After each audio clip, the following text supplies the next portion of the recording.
Hello and welcome to Hermon Brothers Field. It's the Peninsula Oilers coming to town to take on your Matsu Miners.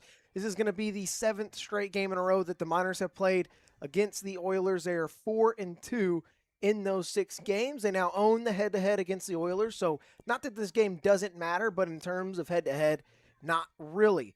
I'm Kaden Bessent along with my partner Ben Cameron. To start us off, first, I have a very special happy birthday. Shout out to my mom. Happy birthday to you. Hope you're enjoying the beach. Love you and miss you. But now baseball. Miners looking very good over the month of July. They sit in first place. Oilers, they just lost 2 in a row yesterday in a doubleheader against the Pilots, both 1-run losses. They're looking to bounce back and steal one from the Miners, who haven't played in quite some time. Yeah, the Oilers are looking to take first place, right, and get, their lick back against the Miners. And, they're just going to have to bounce back. And the Miners, it's been a bit since they played baseball, so we're going to see if this time off has affected them at all. I think they'll be fine. There's been so many cancellations. We had 2 this week. I think we've had 4 over the past 10 days. It's been really hard to play baseball, but we've got sunshine. We've got nearly 70 degrees here in the Valley. It's time for some baseball. And another birthday shout out, the Miners starting pitcher this evening, Colin Roos. For third time's the charm, he gets the start, was supposed to the last 2 games that have been canceled, but he faces the Oilers for the second time in a row. Last time back in Kenai, he saw this Oilers offense. He gave up 5 runs, 4 of those earned in 3 2/3. He's looking to bounce back and maybe shove on his birthday. Yeah, no, absolutely. I think it might be destiny, right? It gets pushed back to where it's his birthday. Let's get a birthday shove going. And this is a guy, rough start last time, but you're always going to have bumps in the road, so he's looking to overcome that. I mean, this is a guy who has 6 pitches to work with. I think he uses them well today and, gets right back on track. It's the first place Miners and the 4th place Peninsula Oilers coming up next here in the Valley.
Welcome to Hermon Brothers Field, home of your Matsu Miners. We finally get baseball.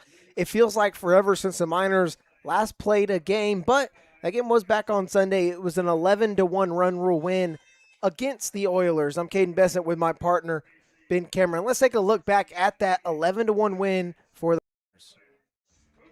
Looking at our players of the game, Cooper Grace got the start and threw 6 innings, absolutely shoved. Only gave up 1 run on 6 hits.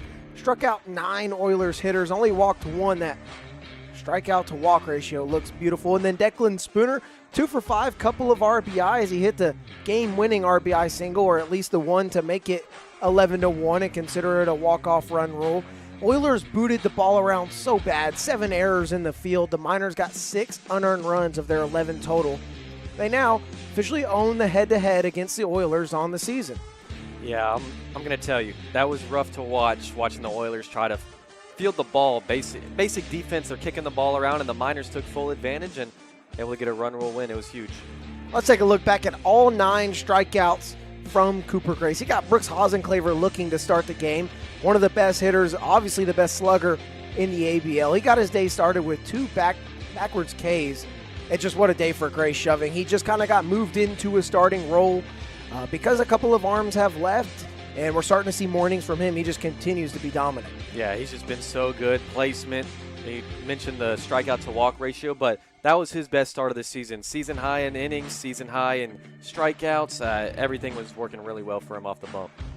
Grace was just mowing down the Oilers hitters left and right. I mean, you see right here, we're in the 4th inning. It's a 1-run ball game, and he just did not let up. He gave the Oilers absolutely nothing to work with, and it just absolutely ended up exploding for the Miners eventually. And he strikes out Musil right there. It's only a 2-run game.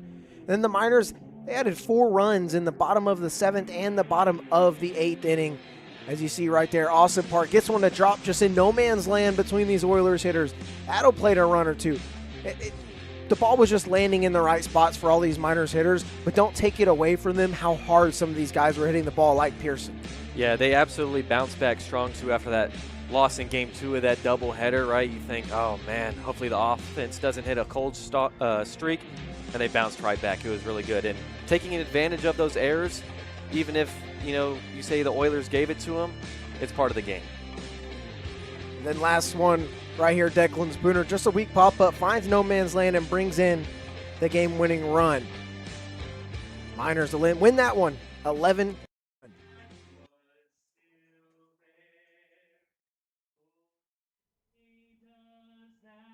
Star-spangled banner yet wave. Oh, and of the free in the home of the brave.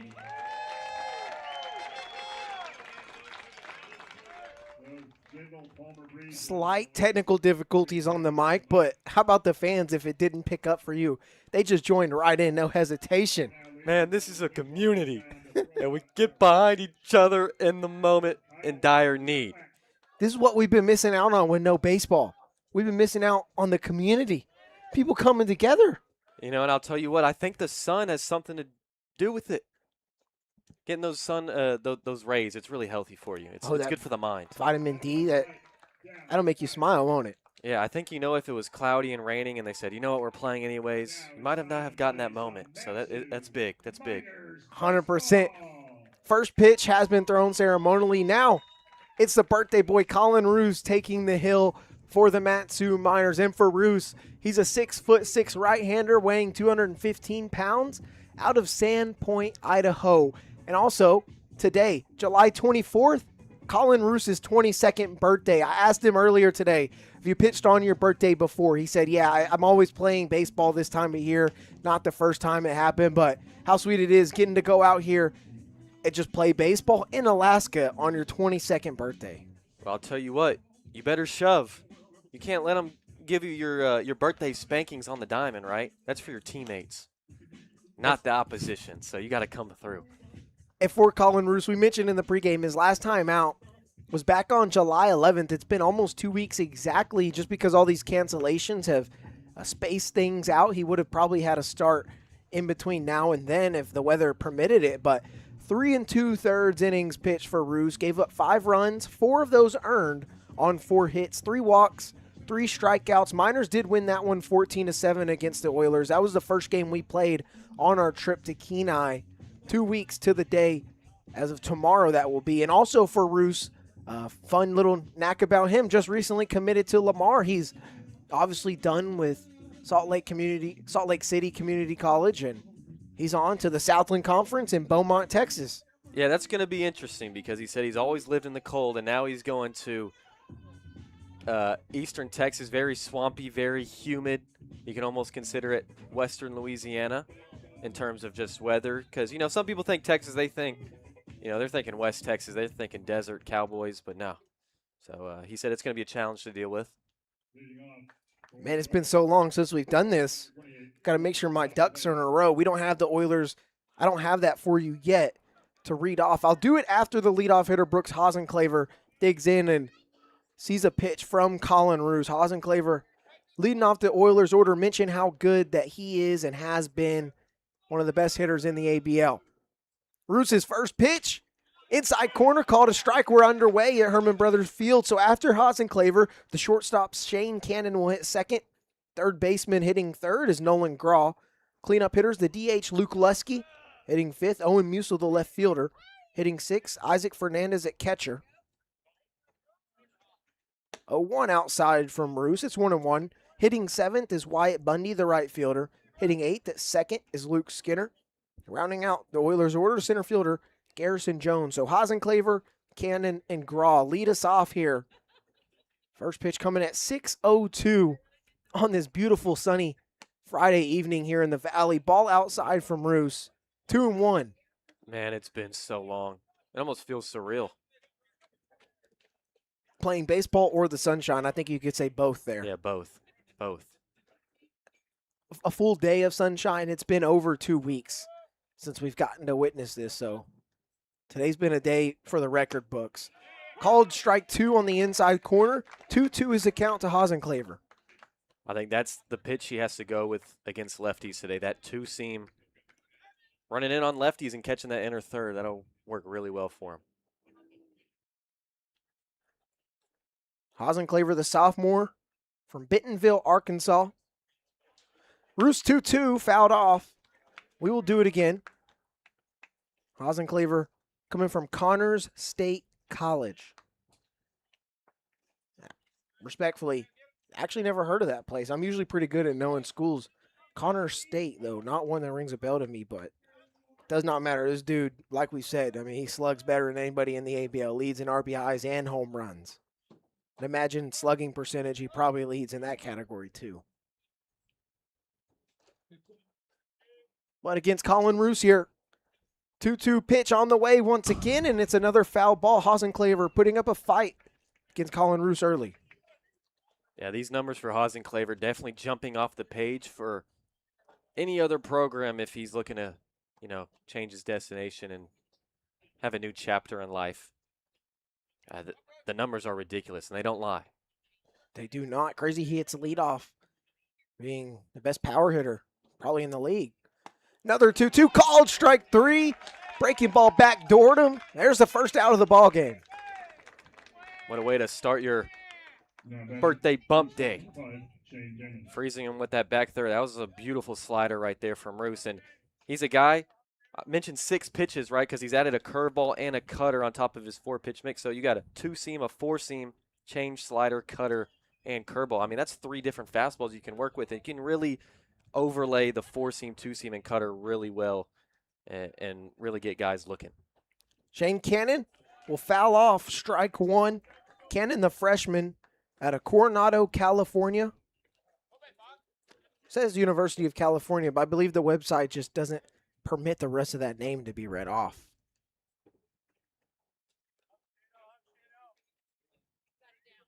But Cannon, the freshman at shortstop today for the Oilers, now behind 0-2 to Colin Roos. Efficient work from the Rooster. I don't know. Did we get Alice in Chains? I didn't hear it. We were doing the pregame. No, I actually asked him yesterday what song he wanted, and it was a house music song. So he did get that, though. I made sure of it. 0-2. Fouled straight back over our heads. We'll do it again. Good early sign that he's really just filling up the zone, too.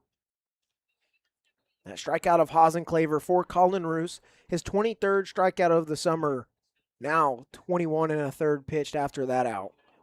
Roos striking out more than a guy an inning. It's a really good indicator.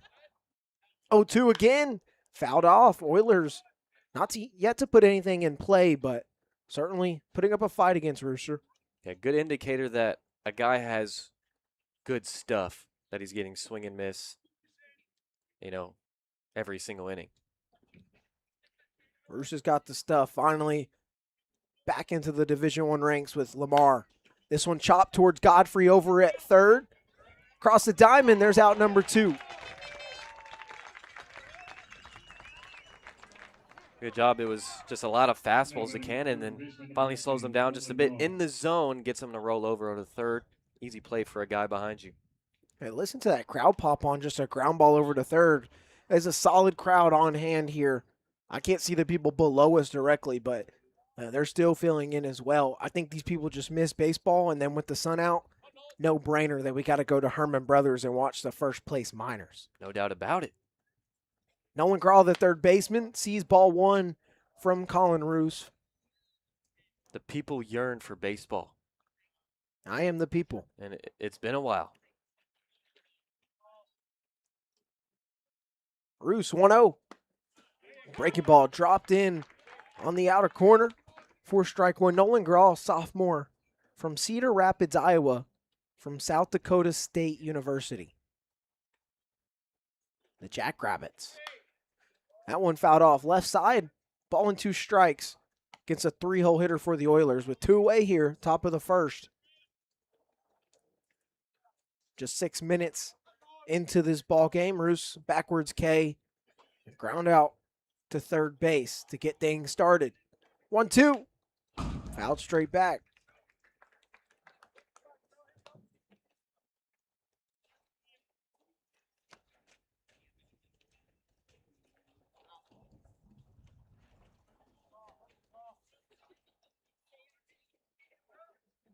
Roos comes set.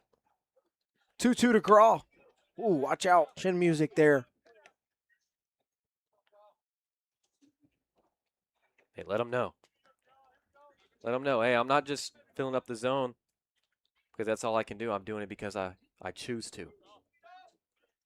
Offering from Roos. That one blooped softly over into right field. Carries over to Babcock. And just like that, 3 up, 3 down go the Oilers. The Miners will pick up the bats when we come back.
Zero zero. Your score is we've entered the bottom of the first inning for the Peninsula Oilers. The senior right-hander Luke Dixon takes the hill.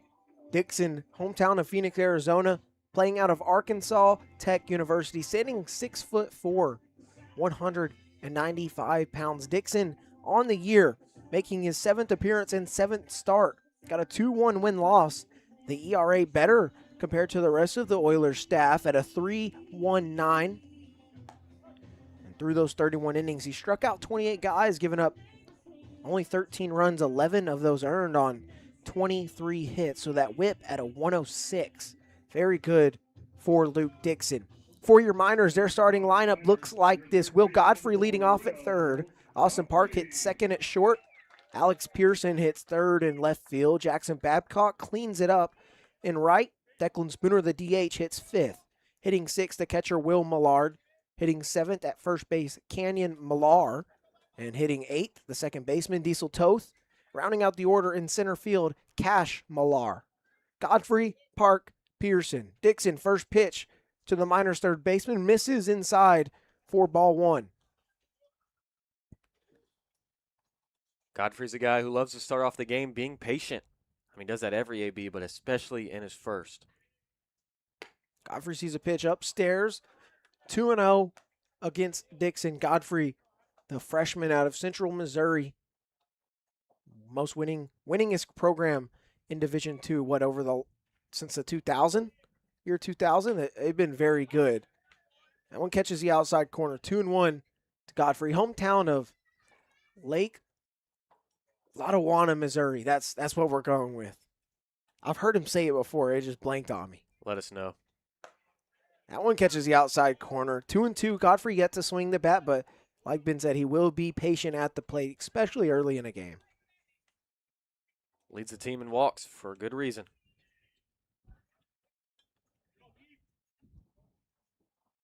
Dixon misses high and out. We'll have a full count to Godfrey to lead off the bottom of the first inning. Coming into the game, Godfrey hitting .268, but that on-base percentage, .426. Great guy to have in that one spot. Dixon payoff. Upstairs, ball 4, another walk for Will Godfrey. Go ahead and make that number 21 on the summer. Does he have a bat? Doesn't need it. No, he don't. That brings up 2-hole hitter, your minor shortstop, Austin Park. Digs in against Dixon after giving up a leadoff walk to Will Godfrey.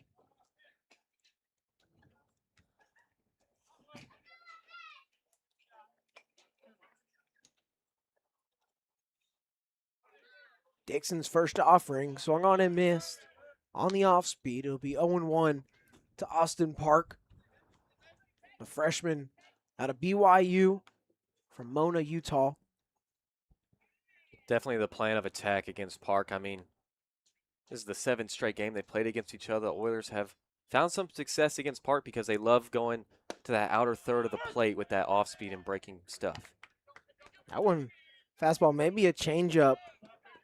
On the low and outside corner. That's strike 2 to Austin Park. Park, if you haven't heard us say it before, a two-way player at BYU through 29 1/3 innings his freshman year. Not pitching for the minors this summer, but doing good work with the bat, 5th in the ABL in batting average. That ball outside, it's 1-2. Park hitting .323 on the season, and that's among qualified hitters in terms of the ABL, because Luke Hughes hitting just above it at .326, but it's 43 at bats versus 93. Big difference there. Half the sample size. 1-2. Godfrey takes off for second. That's a ball outside. Throw is going to get away from the second baseman, Skinner. Will Godfrey swipes a bag early here. The Miners have a runner in scoring position. A couple games ago, the Miners were just getting gunned down on the base paths constantly, right? So it feels good for them to start off strong in their first attempt, swiping 90. But now already you got a guy in scoring position, and like you mentioned, this guy can hit for average. Base hit to the outfield can likely put the Miners on top. At the 9th stolen bag for Godfrey on the summer. Miners have swiped a ton of them. Dixon, 2-2, and that's going to come in. That's going to peg Park on his left hand. Immediately tries to shake it off and grab it. He's in pain, so back-to-back free passes get him on first and second for the Miners with no outs. Really hope it's nothing major. Don't think so, but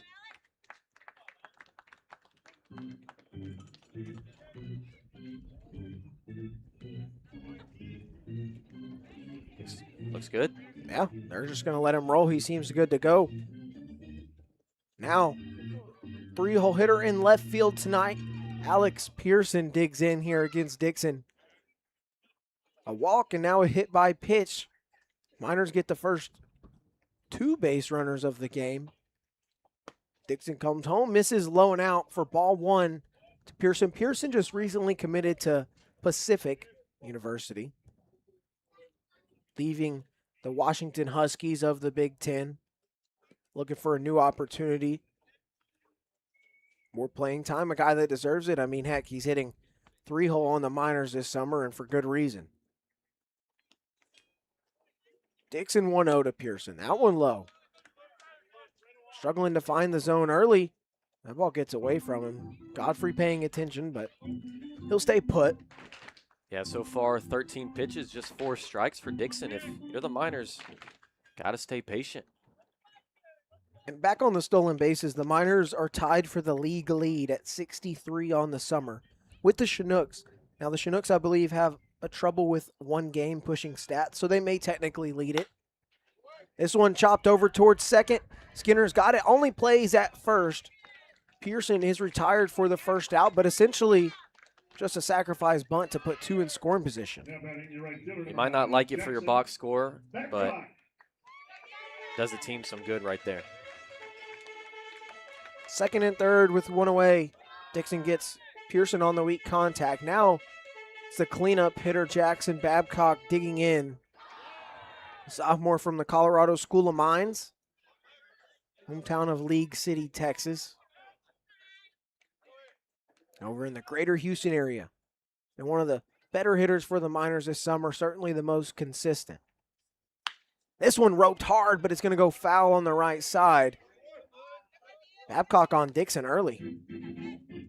Yeah, even though he hasn't found the zone, still waiting for him to float one, trying to find it just out in front.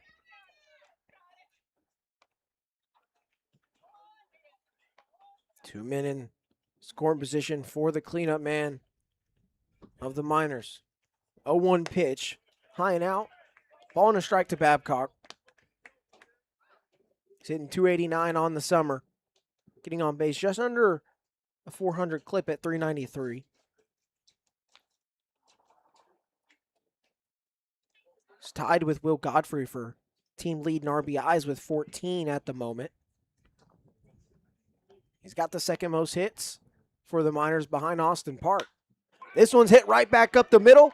Jones is going to let it fall for a base hit, and he has trouble fielding it right in front of him. So Godfrey and Park will score. And all the way into second is Babcock. How about that? 2-0 Miners, quick and early. Comes in on the inner third, punch shot off the hands, just falls right in front of Jones out there, perfectly placed. Yeah, baby. And I think Jones, maybe it was the spin on the ball or it hit a rough patch out there in center and kind of skipped to his right. He wasn't expecting that, but nonetheless, he'll take it. Skipped right by him for Jackson Babcock right there. New team lead in RBIs. He's got 16 this summer after driving in a pair to make it 2-0 Miners. Now it's Declan Spooner hitting fifth as the DH this afternoon. Dixon's first offering. This one's going to be hit on the left side. Shallow left field. The shortstop Cannon gets caught off by Owen Musil in left, and that pop-up makes it out number 2. Just under it. I like trying to jump on the first pitch there. You know anything about Spooner? 95% of the time he does that. That brings up the catcher, Will Millard.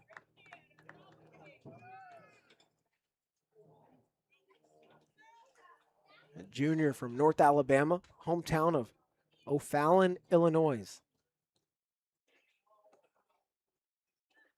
Got a runner in scoring position with 2 away.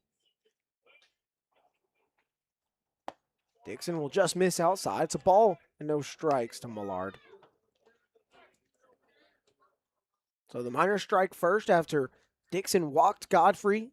And Godfrey stole second, and then Park got hit by a pitch.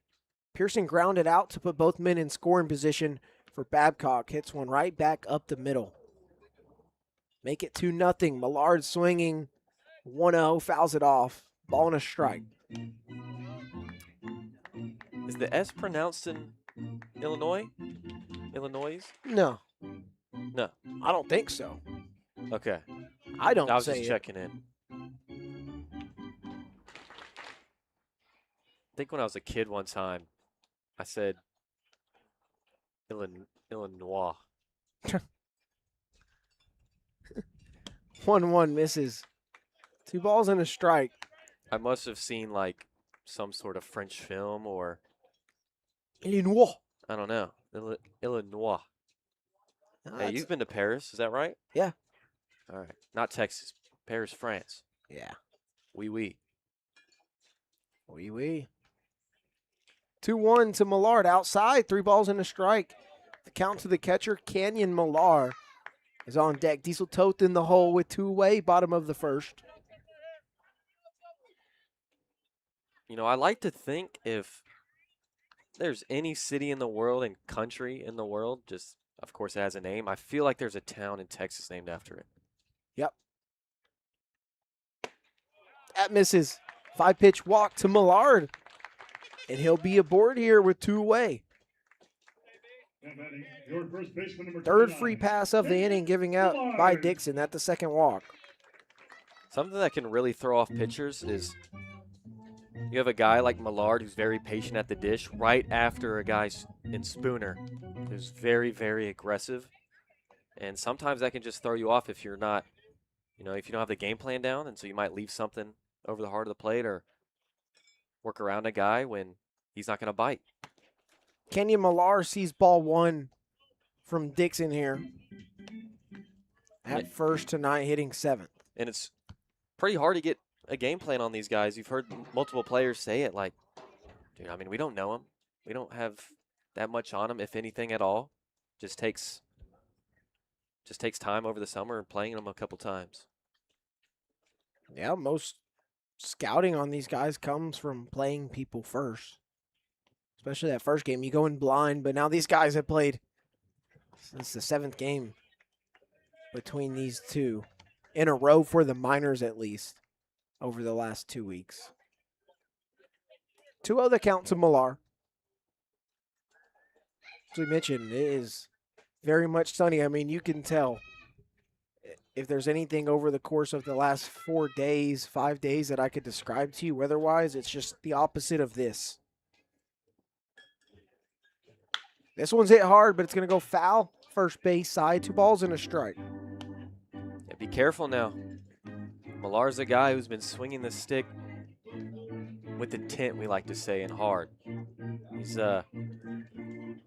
He's packed up a bunch of extra base hits recently. Millar, the freshman, out of Temple Junior College. I believe they're the Leopards, if I saw that right. It is the Leopards. Bang. And then hometown of Horseshoe Bay, Texas. One of 8 Texas guys for the Miners this season. Dixon steps off as the bullpen for the Oilers had one get by their bullpen catcher and rolled all the way past the Oilers dugout. I believe Texas is the state with the most Miners, right? Yes. Yes. 2-1 swinging. That one hit hard, high, but foul. So Deuces run wild to Millar against Dixon here, bottom of the first with a 2-0 Miner lead. And I'll tell you what, this sun, very intense. I'm glad it is. I've been missing it. But I'm watching this game blind right now, I'll tell you. You know, me personally, I think I'm excited to go back and just like purposely get sunburnt or something for a little bit. Sounds good. 2-2. Misses. Count runs full with one bag open for Dixon.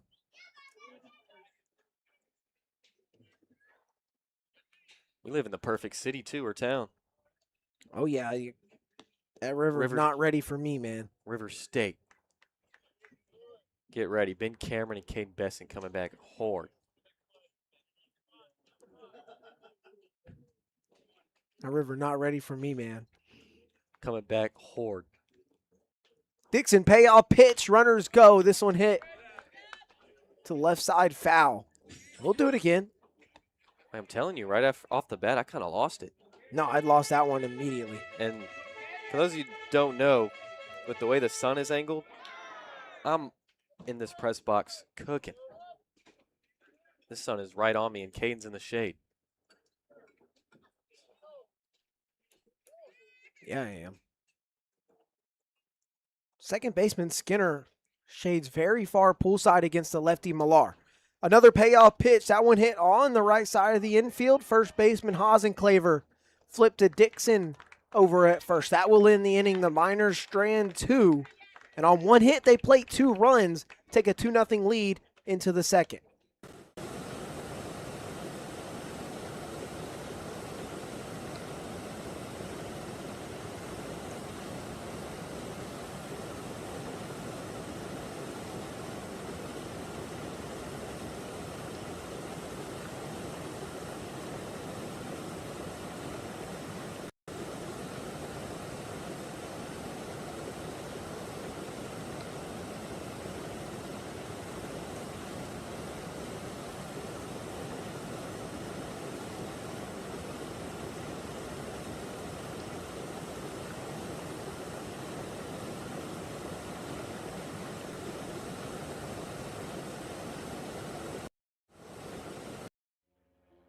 Rather short break because we got something we want to show you, and it actually just works out perfect that some games got canceled.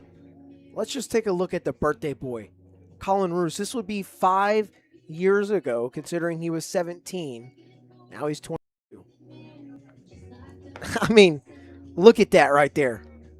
This dude, that's the best pitcher in Sandpoint, Idaho. That's the best fisherman out of Idaho. Looks a little Ben Cameron-ish. I'm not even gonna lie. I'm liking it. He does. Look at the earrings. Yeah, that's swag. I asked Roos, I was like, What happened to the earrings? Yeah, it was just time. It was time to part from the No. earrings. He parted from the longer hair, too. It's a lot shorter now. What happened? Those were so steez. But this That's 5 years Taos. ago, That's Taos. when Roos was 17, he turned 22 today. This picture, don't know where it comes from other than our skip, Tyler LeBrun, in the group chat. That's where I got it from. Looks good. Looks good. But Roos now coming back out his second inning of work. He sees 4, 5, 6 of the Oilers order. Luke Lusky, the DH, leads things off. An 18-pitch first inning for Roos. He misses outside for ball 1. Last inning in the first. 18 pitches for Roost. 14 strikes. Just living in the zone, living in it. I mean, he has to pay rent in a bit. I'm not even going to lie. He wants to stay there. 1-0. This one chopped off the hands towards Toth at second. Fire over to first. 2 pitches, and there's first out of the inning. Just like that. Actually saw something today. As Owen Musil will dig in here, the left fielder, about how wide home plate is. I imagine it's the same here as MLB, but this was specifically MLB. You know how wide in inches home plate is? 17. Okay, there you go. Come on now. I live this. First offering to Musil, breaking ball, dropped in for strike 1. And I will die this. There's a lot of people that don't know. Off the top of my head, I didn't really know either watching the video, but the Rangers players got asked if they knew, and a few of them did, a few of them didn't. Hard shot, left side, gets past a diving Godfrey down the line for a base hit. Musil digging for 2. Pearson will get the throw in. There's a 1-out double, first hit and base runner of the ball game for the Oilers. Just a really good hitter. Finally getting around on one and just hitting it right down the line. That's a tough play for Godfrey over there. You don't expect him to make that. And if you're Roos, just keep living in the zone. So now the catcher, Isaac Fernandez, will dig in here. Against Colin Roos, 1 away in the top of the second. Miners holding on to that 2-0 lead that they just went ahead and jumped out on in the bottom of the first. First pitch, top of the zone, but called a strike to the catcher, Fernandez. It's also easier for a guy like Roos. When you have 6 pitches available, you might not throw all 6 a decent amount, but they're still there anytime you need them. You can throw hitters off and make them overthink possibly to live in those 17 inches. Huge lead by Musil. Roos will miss. It's 1-1. Catcher Isaac Fernandez is a junior out of La Habra, California, playing out of Johnson University. I'll tell you why maybe some of them knew, some of the Rangers, knew that the plate was 17 inches. I've had more than one coach tell me, hey, you've got 17 inches to protect, right? That's probably where they got it.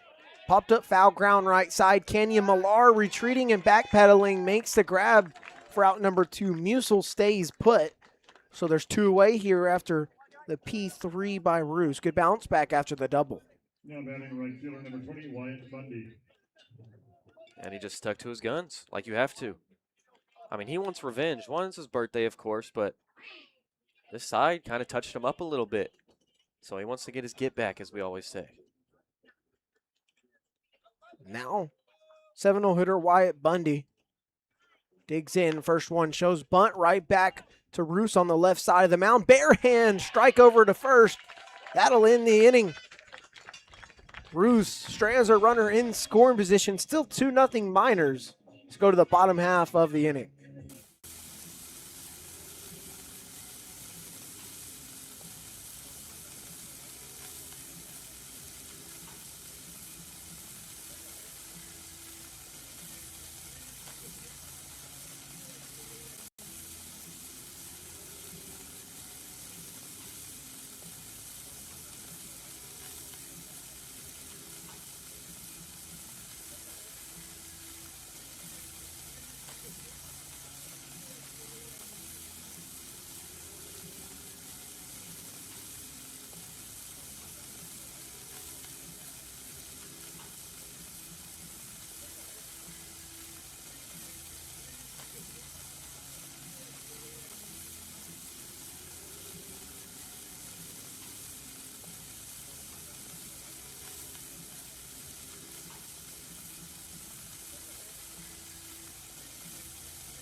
We're back here, bottom of the second. 2-0 Miners, 8-9-1 due up. Diesel Toth will lead us off. Cash Millar will follow. Then we're back to the top with Will Godfrey. Dixon out for inning number 2 of work. 30 pitch first inning. Gave up a couple of runs, a few free passes. Toth pops the bunt up over the fence behind us on the left.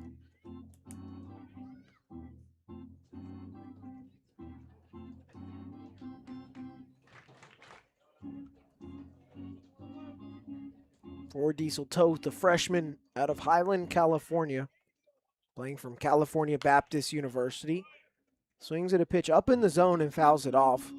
2 foul ball strikes to Toth.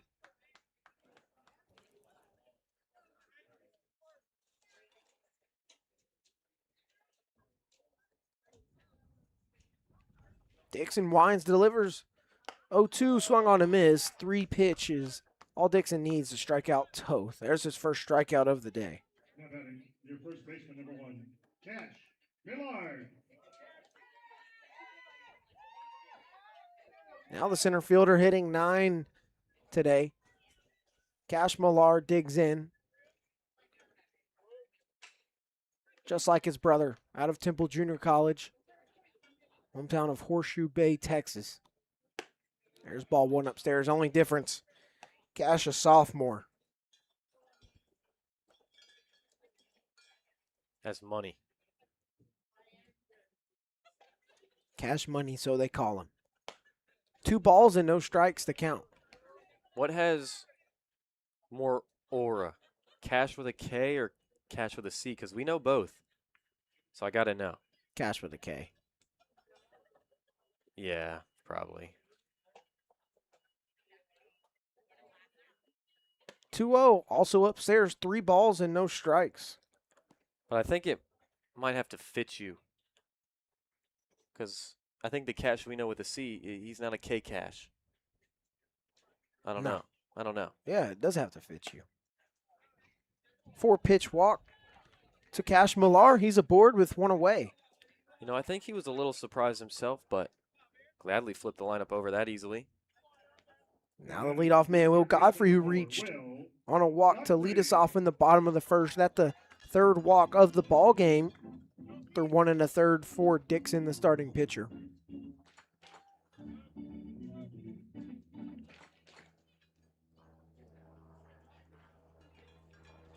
Millar's got speed over at first. We'll see what happens there. Godfrey will foul the first one off, and it'll get out of play. Sweet Bacon. We did not go to Friday Fling on this gorgeous day, but we did go to the reindeer farm just south of the Butte. Fed some reindeer, fed some chickens, petted some reindeer, petted some gecko. I petted a hedgehog, and he poked me. But he was still cute. 1-1 to Godfrey. Yeah, I didn't want to touch the hedgehog. I had to pass on that one. Did try a fireweed lemonade. And I tried a fireweed milkshake. I like the lemonade more. Oh, and a reindeer dog. Yeah, we did have a reindeer dog. I forgot. How could I? Pretty good, by the way. Yeah.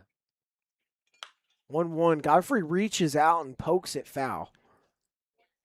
It was like a sausage wrap, but just the sausage in a hot dog bun. Yeah. Had the skin around it that you kind of had to snap as you ate it. Tasted good. The dude suggested barbecue sauce, and that's what we put on it. It was definitely the play. 1-2 to Godfrey upstairs. And what did the sauce come out of, the condiments? Cow udders. Yeah, they have a cow with udders where they put the sauces in, so you kind of got to milk a cow for whatever sauce you want. It's interesting.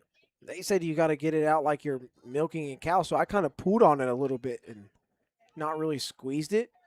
That didn't work. I had to just squeeze it. Whoa. Dixon falls on his chest. Godfrey fouls off the 2-2. Huh. Lost his footing. That's the only guess as to what happened to him there. So still 2-2 with Cash Millar over at first. Cash has stolen 7 bags on the season. Only been caught once. Another 2-2. Called strike 3 at the top of the zone. Godfrey will go down looking here. 2 strikeouts in the inning and on the day for Dixon. Your shortstop, number 11. Just a really, really good pitch from the righty Dixon right there, up and away, right on the black.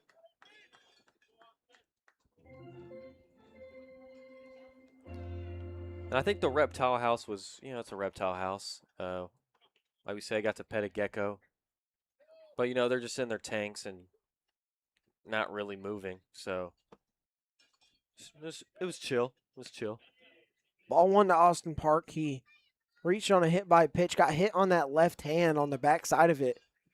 At the bottom of the first. Came around to score run number 2 for the Miners. Dixon faced 3 batters thus far this inning. Much better than the 7 he saw last inning. There's a back pick by Fernandez over to first. Gets away from Haas and Claver, but Millar staying where he's at. Yeah, good idea by the catcher because Millar was off a little bit. If he's on target with that throw, it would have been interesting. The reptile house barn was pretty interesting. There was like the second biggest lizard in the world behind a Komodo dragon. The species being second biggest. One we saw was much smaller than what they fully grow to. From that to tortoise, all sorts of things.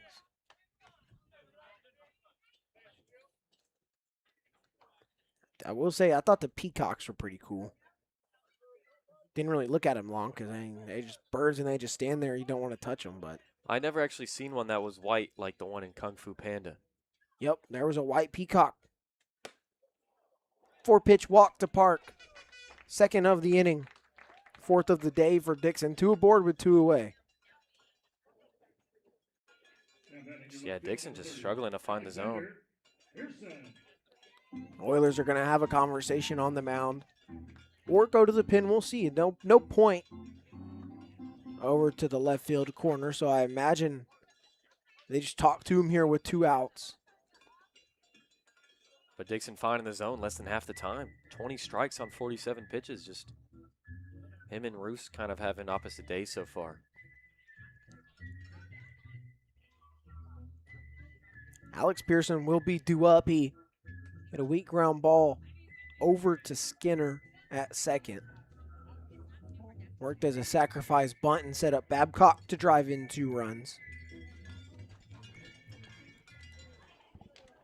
They'll keep rolling with Dixon.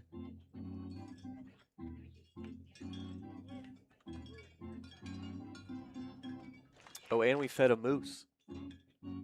We fed a moose. Yeah. He was young. He was only a year old, but, of course, still huge.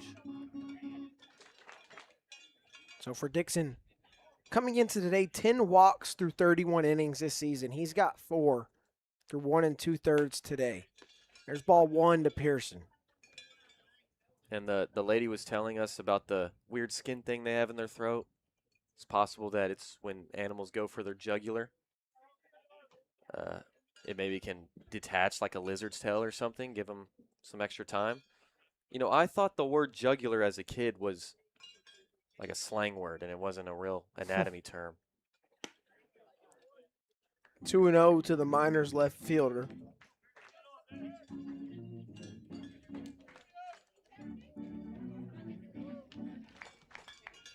But Dixon nearly is 1 walk away from putting up half the amount of walks he has on the total season in just today.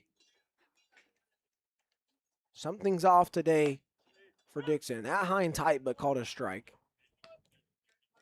Maybe the heat getting to him. That's my guess, especially playing over in Kenai. I don't know if it ever gets this warm there or if the sun ever shines there. Didn't leave a good first impression on us. From our time there, the sun If it did shine, it was maybe 7 in the morning before I got up. 2-1. Outside in the righty's batter's box. 3-1 with Babcock. And then with a 2 RBI single back in the bottom of the first on deck.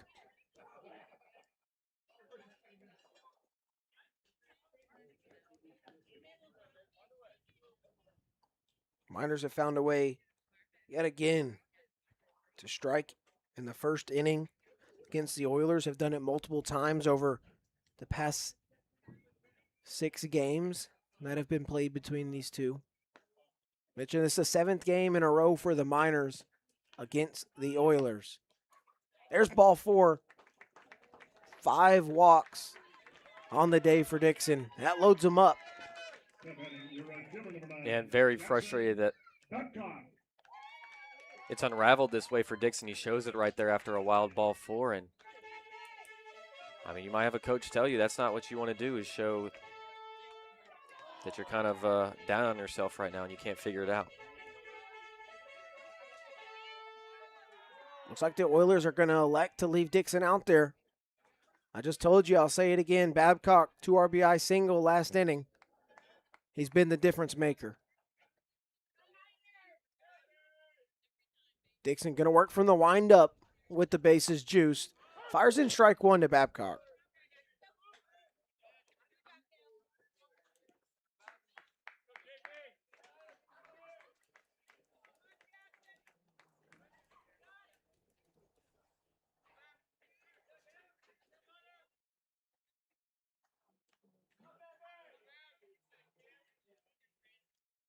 A 1 hit hard, but foul on the right side. So 2 strikes quickly to Babcock. Dixon in the driver's seat here. Goal right now is just to protect Dixon. He's been struggling to find the zone, but he's got you up against the ropes right here, so got to expect that he can come into the zone 3 straight times.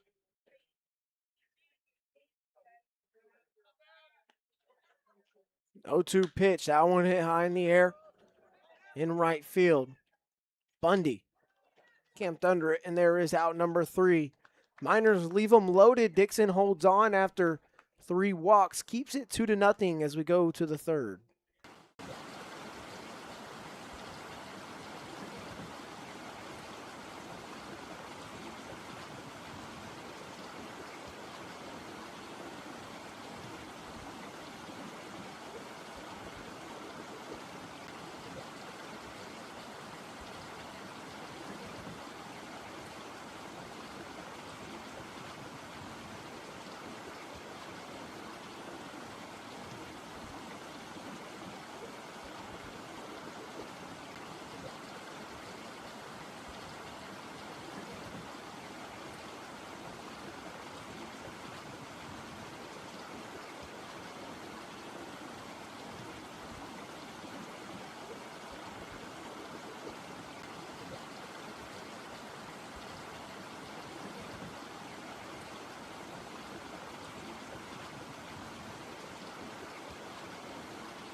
We've hit the 3rd inning. It's 2-0.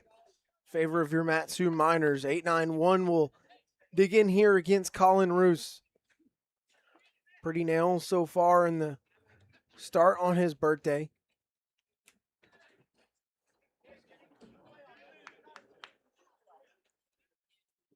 Mentioned the Sandpoint, Idaho native. Turning 22 today. Bunt shown by Skinner. Upstairs for a ball. That's just the 7th ball thrown from Roos so far.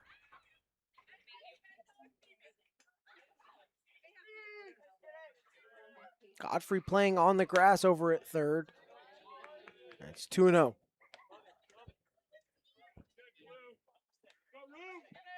I know you're listening, but Sweet Bacon, we have a treat for you. If you'd be so kind to stick with us, and hopefully the top of the fourth inning, that surprise to be revealed is revealed. 3 straight balls to Skinner.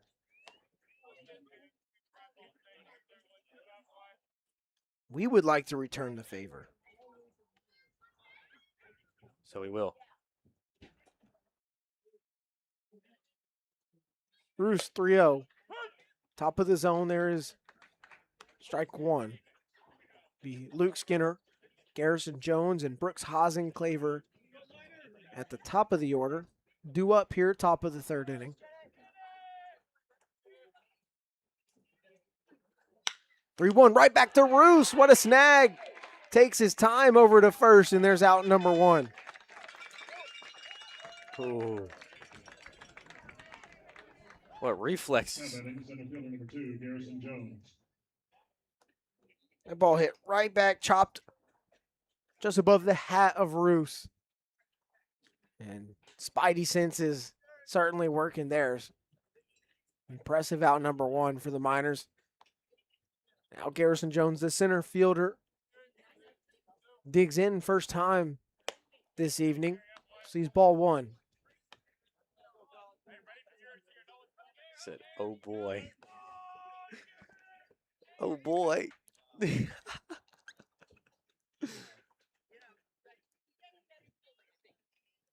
long pause here. There comes a 1-0. Misses his spot big time there. So 2 balls and no strikes. I'll tell you what, Mundy didn't get his joyous nature from Sweet Bacon, that's for sure. Hey, can you do this video? Absolutely not. Okay. 2 balls and a strike there. Bruce finally finds the zone against the 9-hole hitter. The first pitch, it was same weather as it is now, 67 degrees and sunny. You could argue partly cloudy, but not enough for me to say that. There's ball 3. For Ban there. There hasn't been a better day all summer for weather.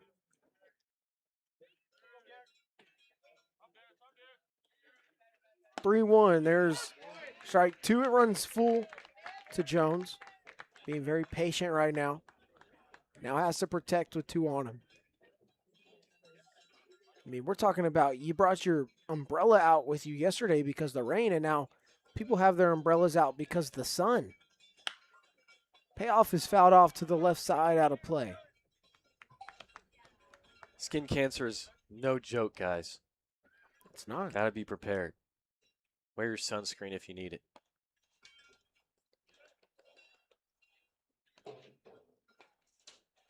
Oilers have action in their bullpen. Imagine Dixon will be done when we go to the bottom of the third. Payoff pitch is upstairs. Jones works a walk. He's only the second base runner for the Oilers all game. Now batting first baseman number 28, Brooks Hasenclaver.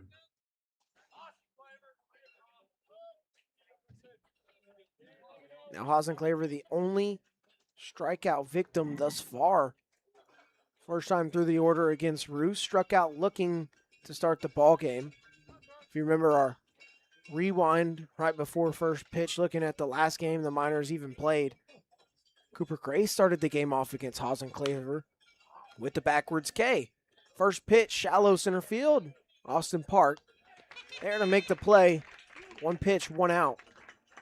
There's 2 Now gone. batting shortstop number 5, Really, Jason really good Gaines. sign of a pitcher early in the game is when he does lit up those base runners, he's able to bounce back immediately. And so far, to the 2 that Roos has led up, that double and walk, he's gotten a pop-up immediately after. Now Shane Cannon grounded out to third. Back in that first inning. Jones at first after he drew the 1-out walk. Breaker dropped in there for strike 1 from Roos.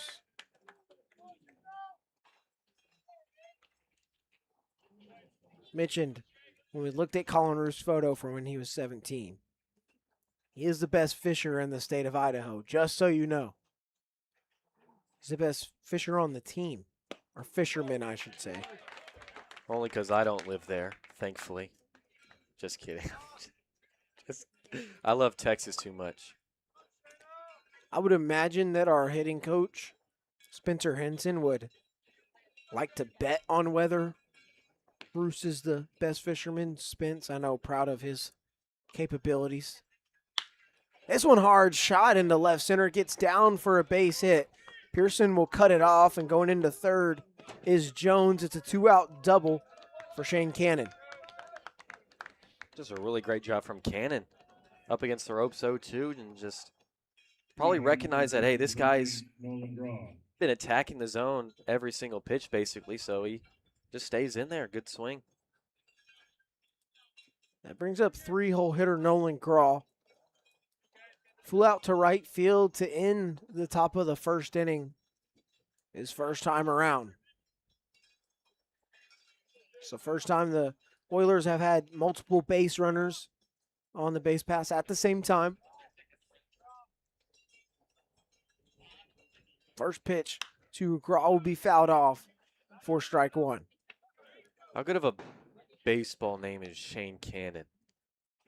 I'd say that's solid. Yeah, you would expect him to Have an arm?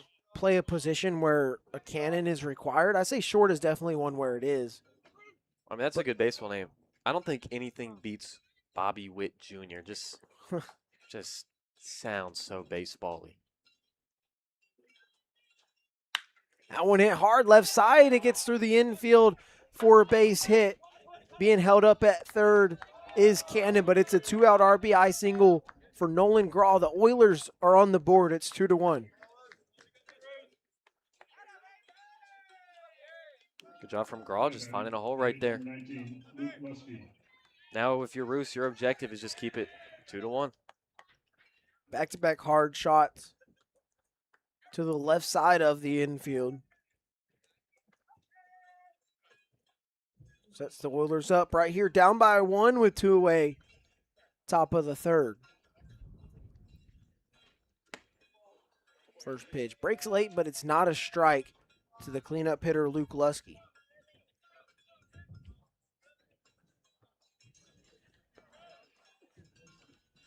It's a 6-hitter being sent to the plate by the Oilers this inning. About to match their total through the first 2. In this top of the third alone, as there's another ball from Roos. It's kind of gone away from filling up the zone here.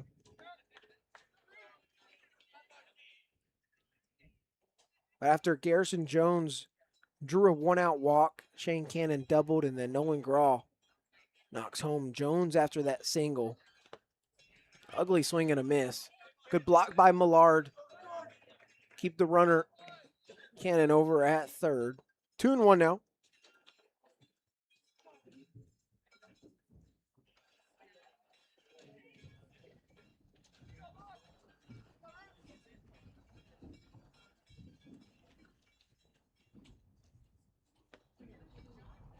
Two-one from Roos. Outside, skips away from Millard. Here comes Cannon. He'll score to tie this thing up. Millard lost it as it bounced over his head. We got a 2-2 ball game here. Not ideal. So with 2 outs in the inning, Cannon doubled, Graw singled. Wild pitch brings Cannon home to tie us all up.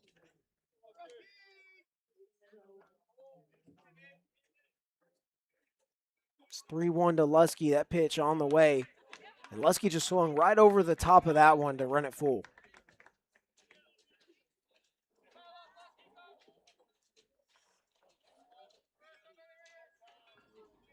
Lusky was hitting .240 coming into today's game, but he is 0 for 1. His average down just a tick.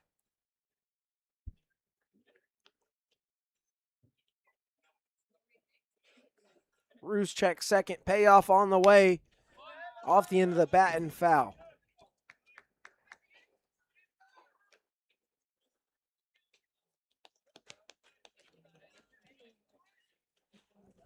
Oilers, their record 17-16. After I mentioned in the pregame, they dropped 2 in a row yesterday in a doubleheader against the Pilots.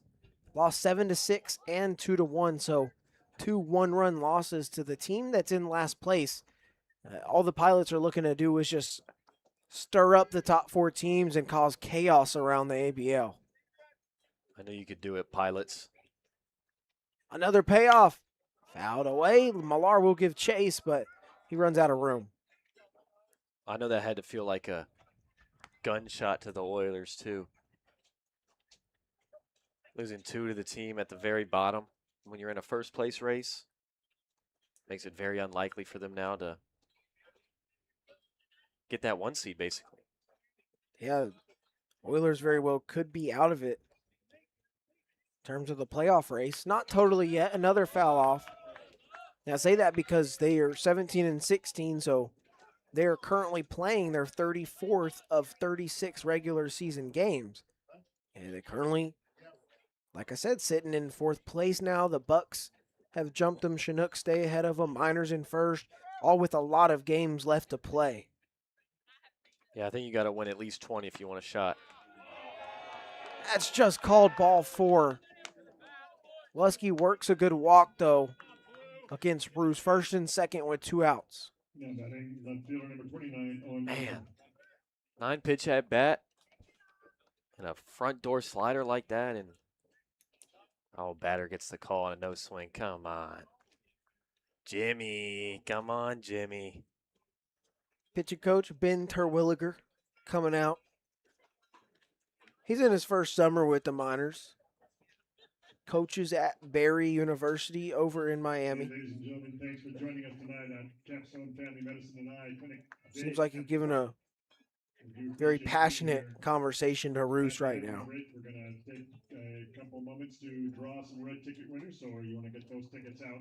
Did not take long. He got everything off his chest. Stop by the Gear Shack, buy your raffle tickets for their. Imagine that's all. What's on display there, as well as Dude, just throw strikes, man. Just attack these guys. Don't worry about your walks. Yeah, can't get frustrated that you lost a 9-pitch battle right there on that, because you could have very easily gotten the backwards K and just got to move on to the next. Yeah, Lusky was bold to leave that one up to the umpire. Worked out in his favor.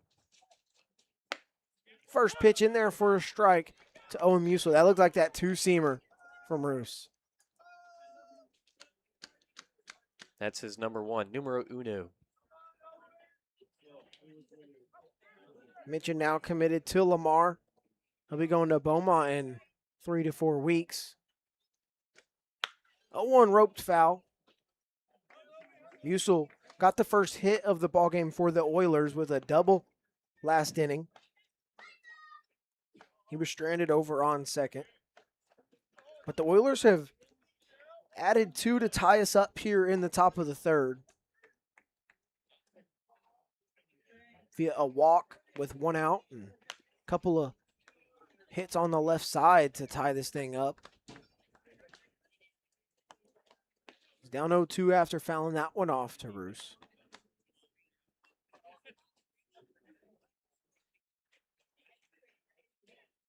So 7th hitter sent to the plate by the Oilers in this inning alone.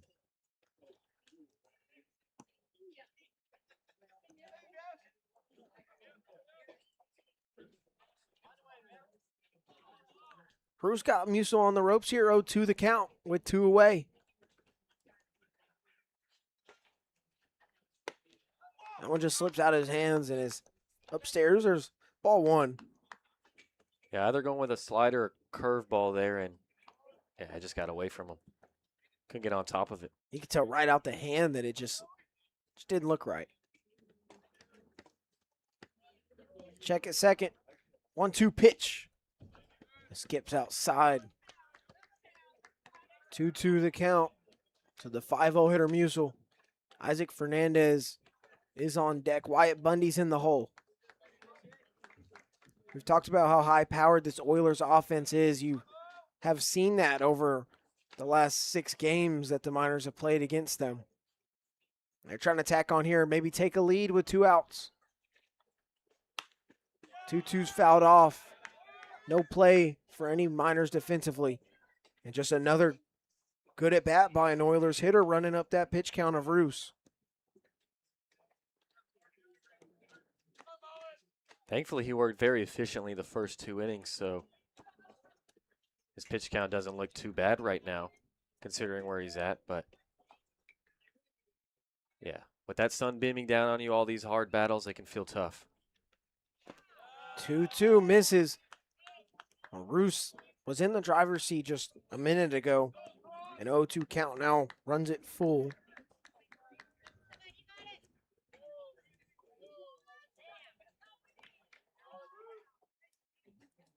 Miners defense. The outfield straightaway. Slight shift on the left side of the infield. Runners go. There's ball 4. Back-to-back walks, third of the inning for Colin Roos. That'll load the bases.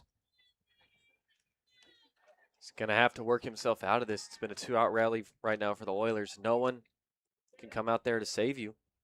Now batting. I already had the 1 mound visit. You're going to have to do it yourself. So with 2 outs in this inning, Shane Cannon doubled. Nolan Grawl knocked in run number 1 with the RBI single. Then Cannon ended up scoring on a wild pitch or a pass ball.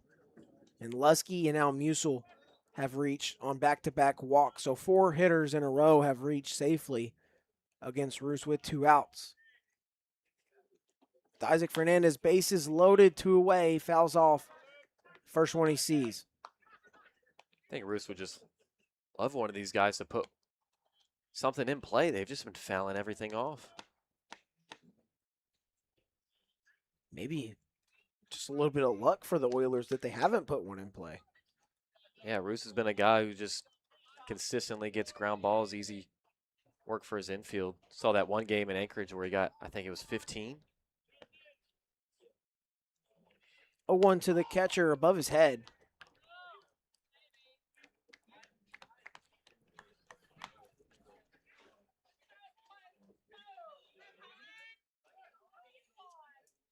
Roos has been out there for a long time. As for the rest of the Miners defense, baking in that sun. 1-1, swing and a miss, high cheddar from Roos. 2 strikes on Fernandez.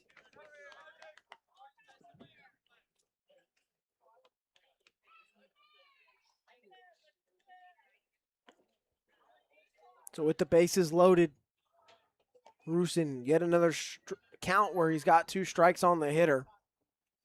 See if he can bounce back from back-to-back walks. 1-2. It's going to come in and ding Fernandez just above the left elbow.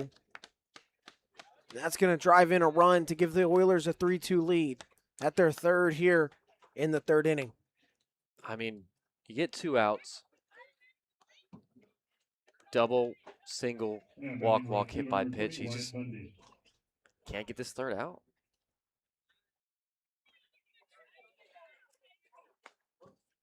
Third out, toughest to get. Wyatt Bundy now with the bases juice out, 1 outside for a ball.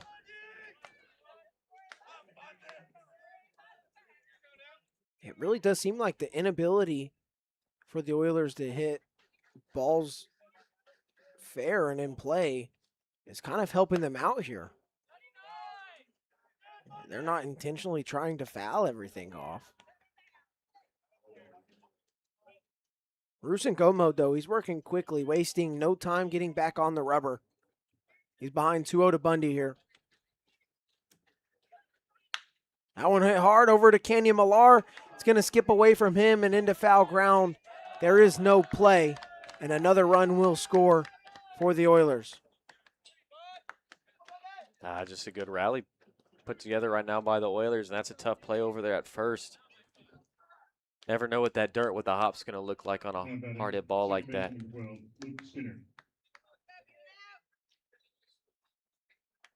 So now Luke Skinner, the man who led off this third inning. And he hit one right back to Roos, chopped right above his hat, and he snagged it. Flipped it to first to retire him, but it's been a long time since that first out was recorded. 6 straight men have reached base against Roos with 2 outs in this third inning.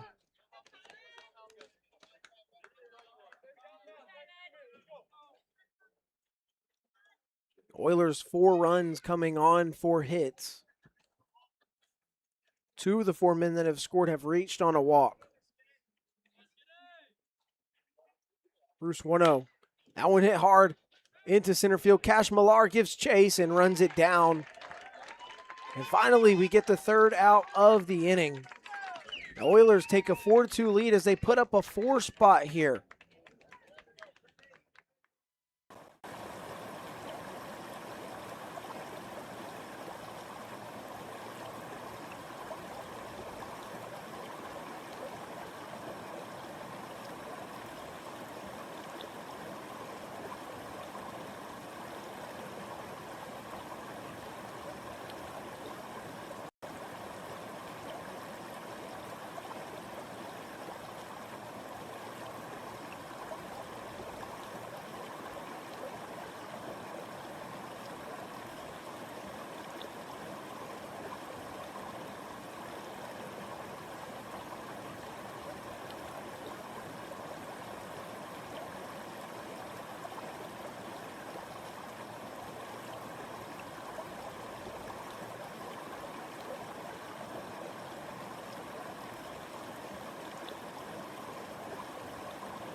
New pitcher for the Oilers in the bottom of the third. It's number 27, the sophomore. Cody Smathers stands 6'4", 205 pounds, out of Fontana, California, playing out of California Baptist University.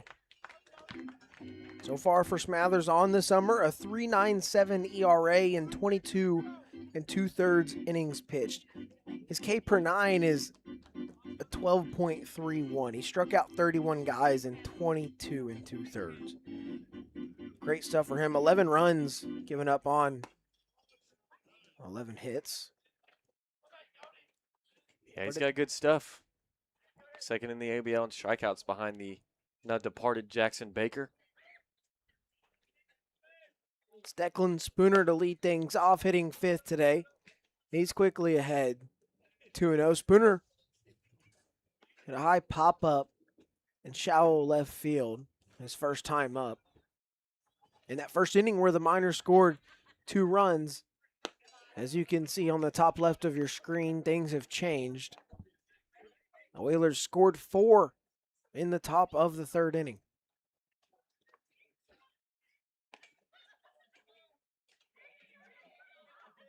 (3-0) to Spooner. Smathers 4 pitches and results in a walk to lead things off.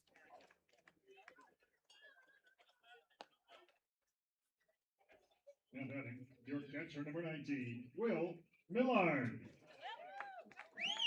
Now the catcher drew a walk his first time up. Will Millard digs in.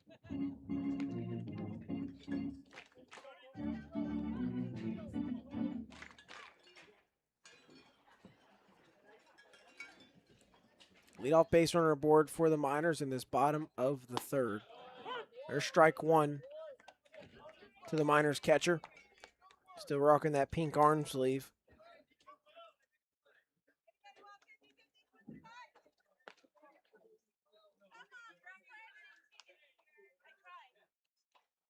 Smathers, 0-1. That apparently clips the outside corner, so 2 straight strikes. Smathers has bounced back.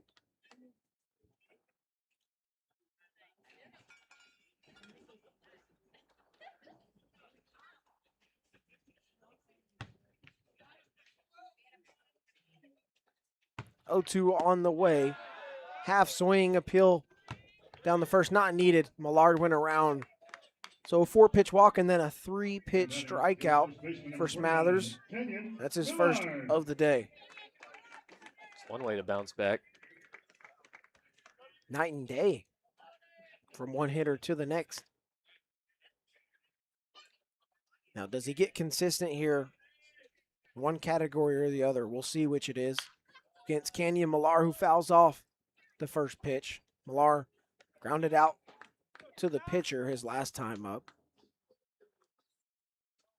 So far, he's been kind of out in front on everything. He had a couple hard foul balls to right field first time up.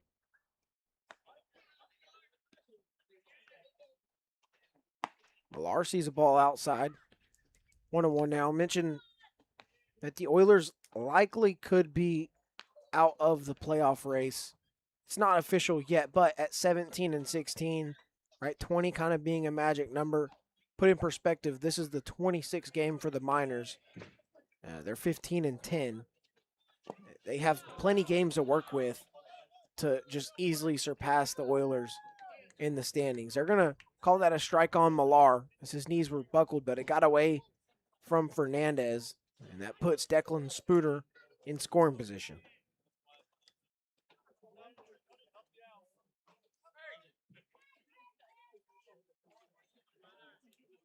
So if you count including today, the Miners win 3 more games. They're officially ahead of the Oilers as it would stand right now, though the Oilers, counting today, have 3 more games left. 1-2, hit in fair territory down the third base side. They're going to wave Spooner around to home. Musel's throw comes in and is not in time. He gets under the tag. It's an RBI double by Canyon Millar. Miners add 1 to make it 4-3. Was it the prettiest swing? No, but it got the job done. Found a spot left side. That's just baseball. Just kind of attempted to swing the bat, but not with full commitment. And the third baseman, Grawl, there was just no man's land over there. It gets past him, skips on that lip at the back of the dirt. That slows the ball down, makes Musel have to run up further, gives Spooner more of a chance to score, and he does that from second. This guy, Canyon Millar, just racking up extra base hits against the Oilers. Diesel Toth digs in, sees ball 1. He struck out on 3 pitches his first time up.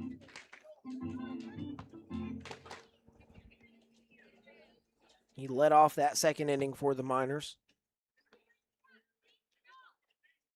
The bases ended up being stranded while loaded. Fouls off this pitch, and Hasenclaver runs out of room. 0-2 on Toth.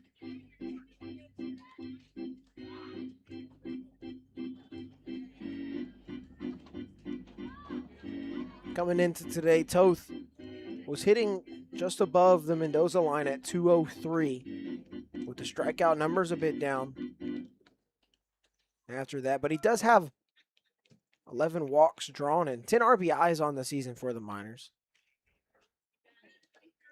One of the handful of guys in double digits at RBIs. Hits this one into right field, and it's going to get down for a base hit right to the left of the line. Millar will come home and score.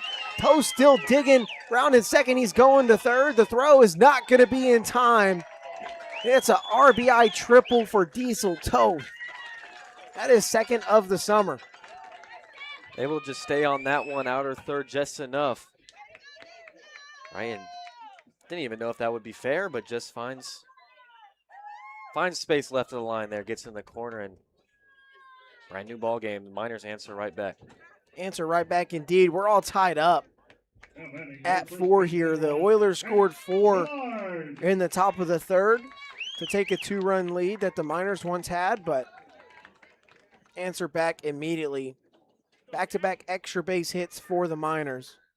With only one out here, Cash Millar will chop this one. Swinging bunt, trying to make a play on his own is Smathers. He's not able to. Making an RBI single for Cash Millar. Just like that, the Miners take the lead. Kind of saw that a couple of games ago from him. But both of the Millar brothers getting the job done with maybe not the prettiest swing. That's one thing against this Oilers team. You put the ball in play, something is bound to go in your favor just for doing that. Most definitely. I mean, it's rough to watch them play defense. I'm respectfully. Now Will Godfrey batting for the third time in 3 innings. He shows bunt. That pitch is a strike. Millar all the way in there into second. And he's got a stolen bag.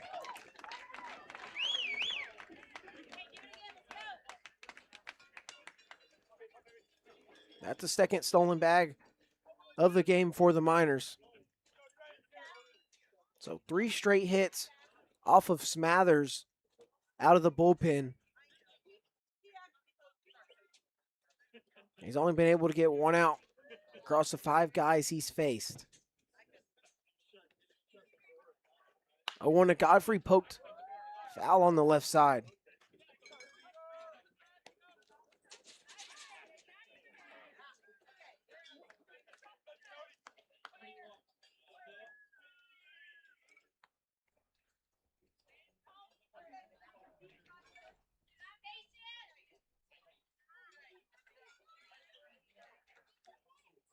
Defense straight up for the Oilers here.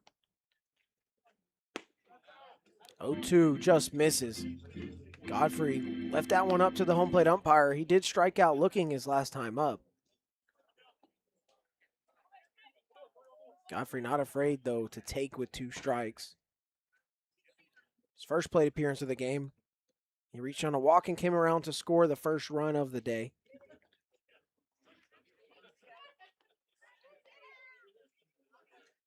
Smathers double take at second. 1-2 to Godfrey. Will skip in the dirt.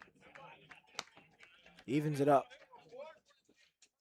I swear, every game other than that 2-1 game and that doubleheader, these are high-scoring games. I mean, I feel like the best of these offenses come out against each other. Offense certainly coming alive for the Miners in the month of July. Hitting .249 as a team coming into this one. There's ball 3 to Godfrey.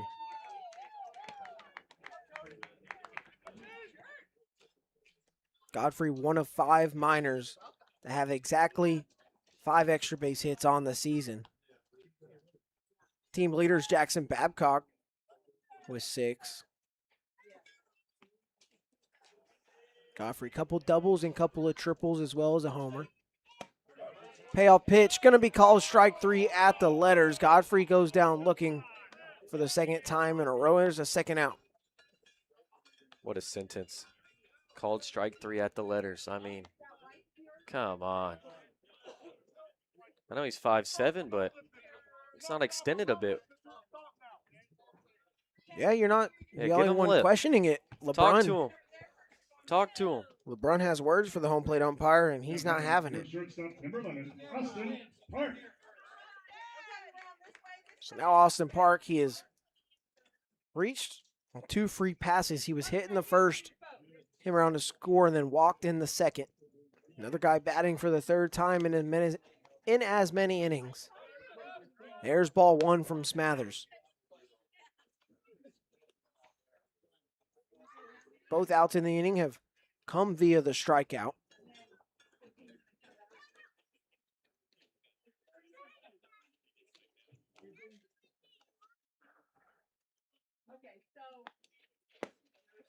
That ball misses downstairs, 2-0.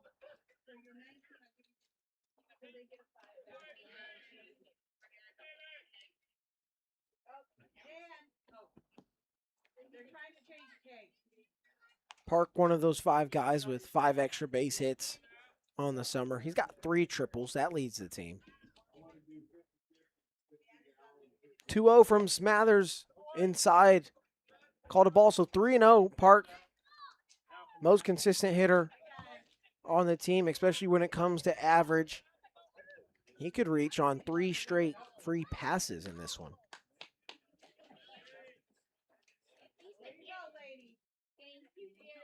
Smathers 3-0. There's strike one. Park was ready to take off towards first and flip the bat.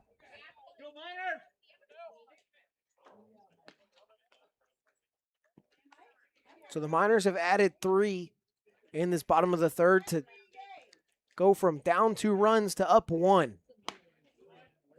Park moves out the way of ball 4. He's walked twice and reached on a hit by a pitch. That puts him on first and second with 2 away for Alex Pearson.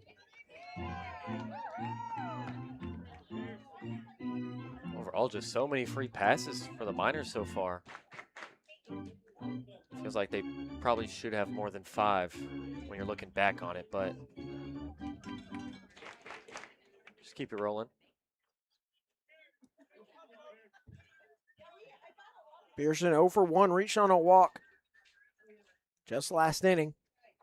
Swinging first pitch and fouls it off.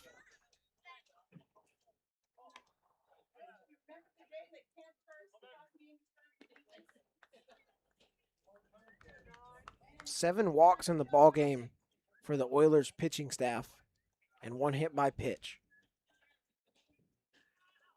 Miners stranded 5 combined in the first and second innings. Got 2 aboard here with 2 away. Pearson looks at ball 1.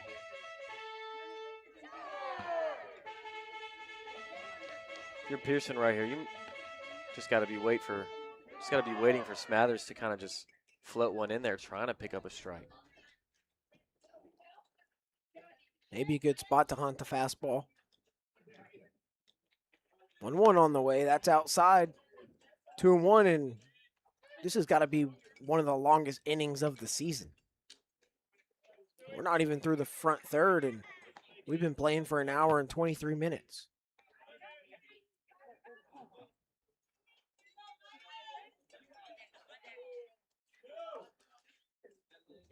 We've had whole games that have only lasted just above 2 hours.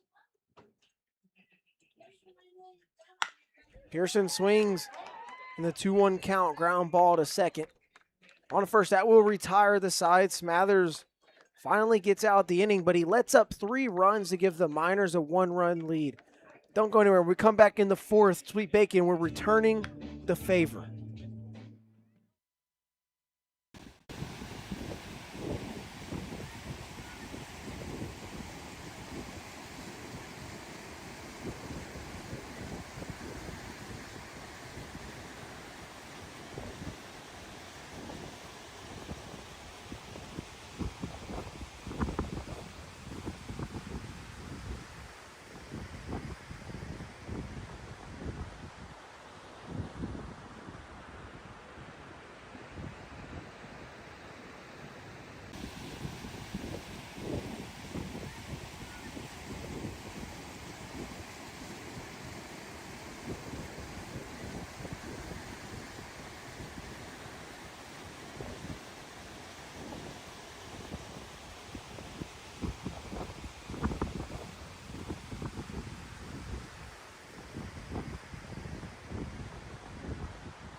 We're back in the top of the 4th inning. It's a new pitcher for your Matsu Miners.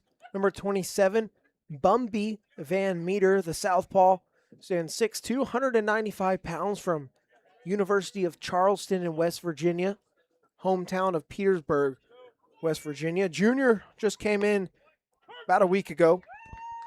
There's strike one. 9-0 hitter Garrison Jones. But I said we were returning the favor. We got a special guest with us. The mother of Connor Mundy, Beth Mundy, joins us. This is also the wife of Sweet Bacon. If you look in the chat, there's a crown and a number 1 next to his name because he is a number 1 fan. He watches every game. And why we are bringing Beth in the booth is because they have been so kind to bring us a Texas-style gift. I figured it's about time in the season where you kind of start to miss some of the stuff you get when you're in Texas, right? All your hometown stuff. So I figured what better way to, celebrate you guys and all y'all have done this season, but to bring you some Buc-ee's gifts and Thank some you. treats. Thank you so much. There's one thing we love, it's Buc-ee's. Needed it. In fact, at Texas State, we had our own bit. Me and Kaden in the booth. We ate Buc-ee's fudge every game for a bit. We ran out, but yeah. Oh, Uh-oh. That was not nice. all Yeah, right. things getting a little heated between head coach Tyler LeBrun, and I imagine that's who home plate umpire is talking to. Not happy with the balls called with Bumby on the mound. He hits this one, blooper into left field, gets down in front of Pearson for a base hit to lead off this 4th inning. But yeah, we've got a bunch of Buc-ee's in here. And first, we have a camera in here recording us. And I have to show off the bag to the camera just because it's Buc-ee's. Some people joke and call it Bussies. If you're Bussies? in the social media game. Bussies? Nice Buc-ee's bag. But yeah, we got to look at what's in here as the leadoff hitter, Brooks Hasenclaver, steps in. Doesn't matter what we look at first. I mean, we've been to Buc-ee's, but it's been a while. All right, look. First thing I whip out. Oh, uh-oh. High drive, right field. Babcock's going to run out of room at the wall. It's going to be a home run for Brooks Hasenclaver, extending his lead in the ABL. It's home run number 7. And RBI is number 25 and 26. And just like that, Oilers take the lead right back at 6-5. Always back and forth with these teams. Rude awakening to Van Meter right there. First pitch, he just absolutely launches. Well, that stinks, but we've got Buc-ee's. So, yeah, we got a trail mix here. There we go. It's always good. I was looking for what you said you loved the most is the candied nuts. Oh, I did not bring any candied nuts. I thought about it. Brought the pretzels, and I will say I brought multiple jerkies, but I will. Connor Mundy stole the Bohemian garlic, so that is not in there anymore. I'm going to confront him for that. We got There's some stuff I haven't had from we got Buc-ee's some, here. we got some gummy worms, got some trail mix. Have you not had beaver nuggets? I have had beaver nuggets. Okay. That's why I grabbed them first. I'm going to take a couple beaver nuggets So out the that's bag. Sweet Bacon's favorite.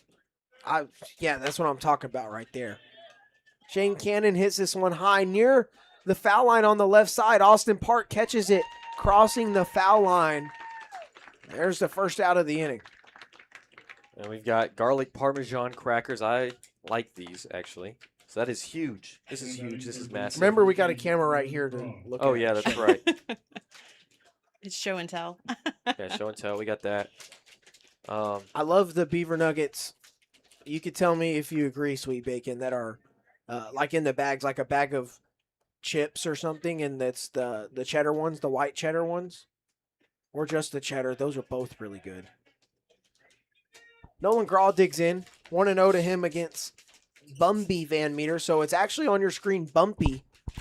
I think someone misheard him pronounce his name because on his Instagram, it's Bumby, B-U-M-B-Y, like a bumblebee. Did you hear the story of that? Did he explain his name? No. Okay, so my understanding is, because he's rooming with Connor, is that his brother couldn't say his name when he was younger, and that's where Bumby came from. That was my understanding. His parents will have to tell us if that's right or not. I'd love to hear the story. Look at that. We're supposed to know everything, but yet we get taken to school every once in a while.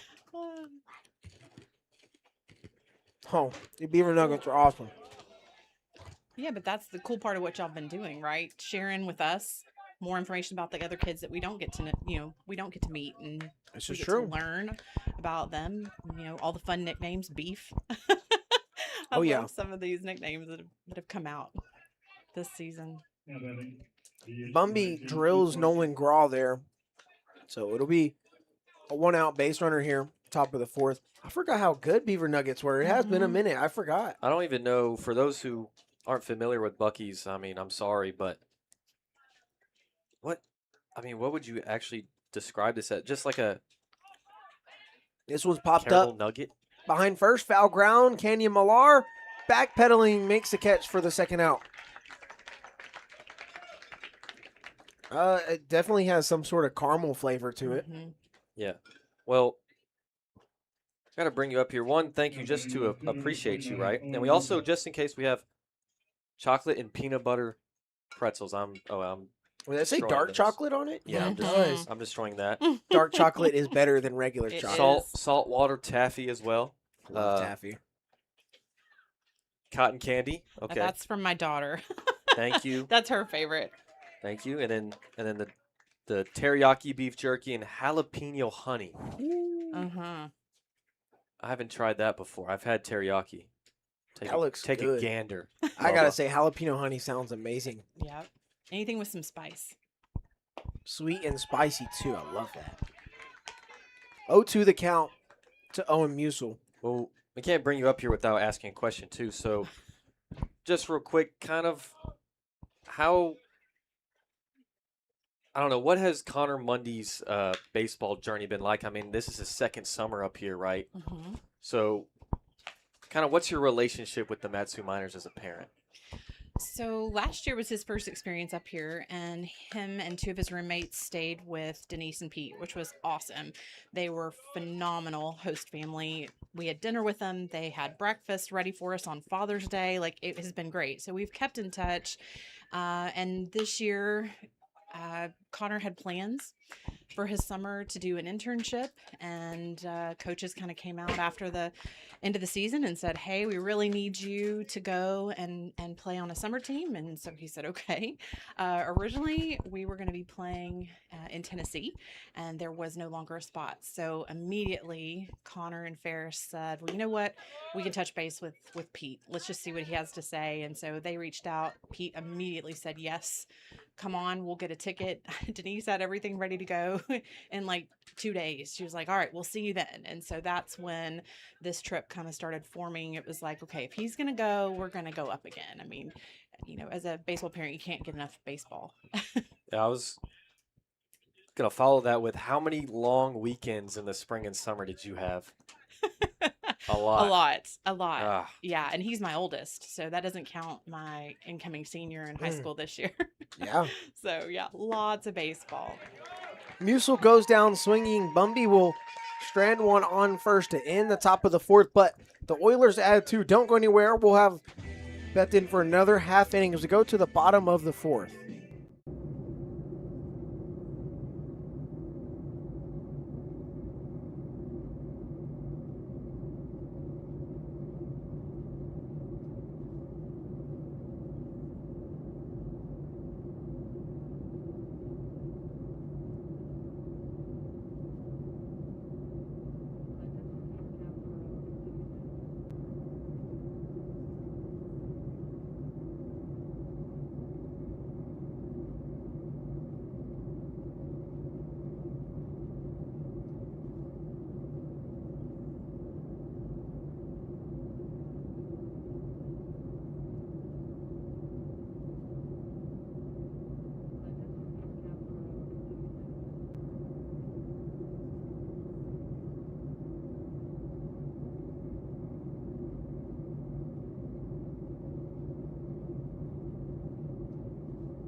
We're back in the bottom of the fourth. Jackson Babcock leads us off here.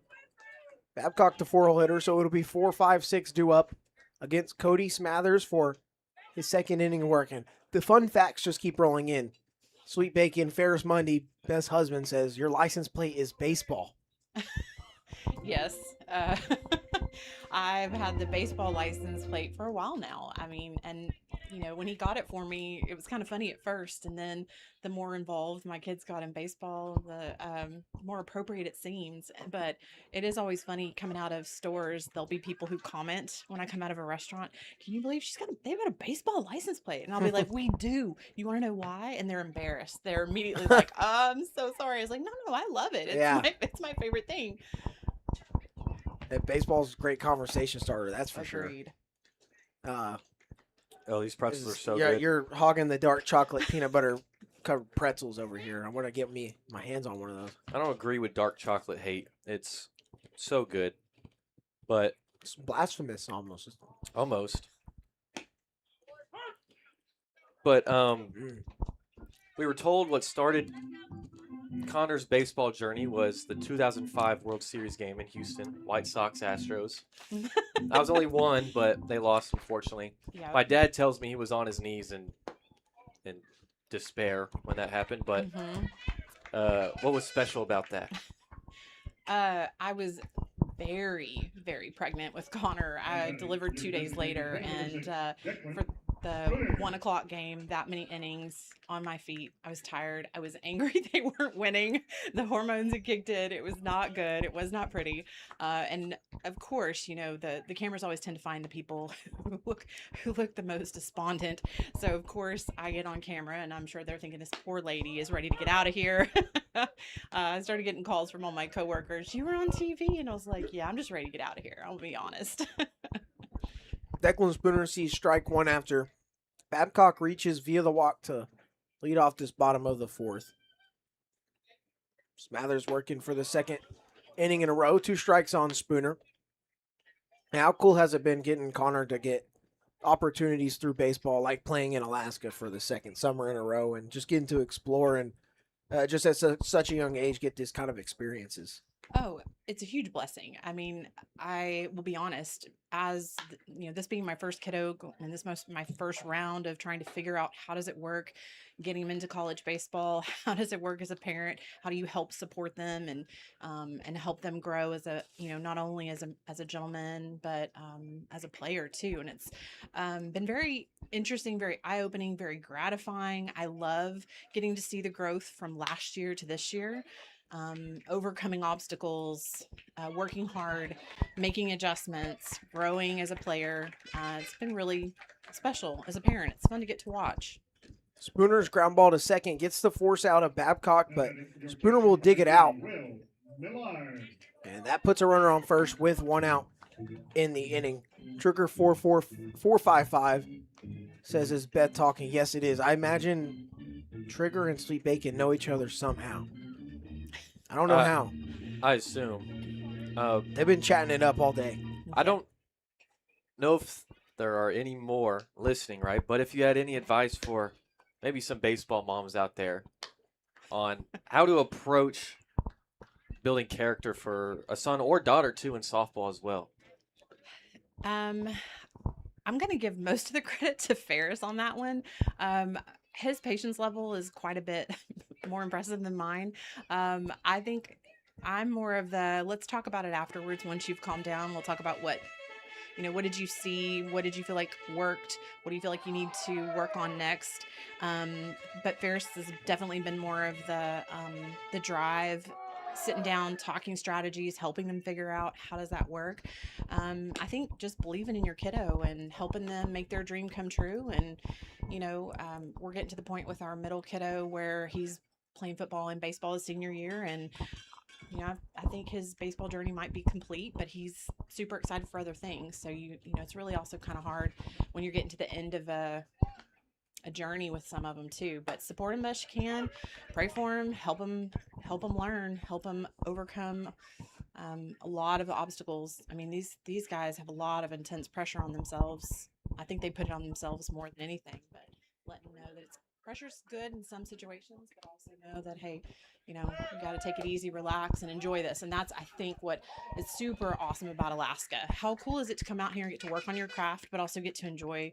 I mean, you guys went kayaking and y'all Yeah. went a bunch of places fishing. Did you go fly fishing in Kenai? I watched people fly fish. Yeah. Yeah. Yeah, I mean, how cool. we're in the Yeah, Yeah, I we would have just never watched. thought, would have never thunk stuff like this would happen. Who would But have thunk? Will Millard draws a walk. Spooner was stealing second. It did not matter with the walk. So first and second with one out for Canyon Millar here.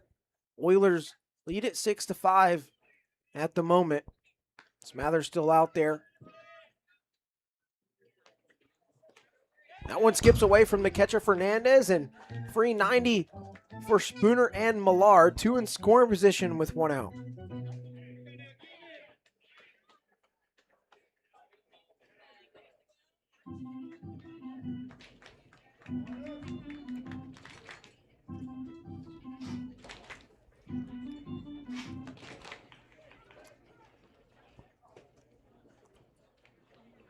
Okay, it's Addison has a summer birthday.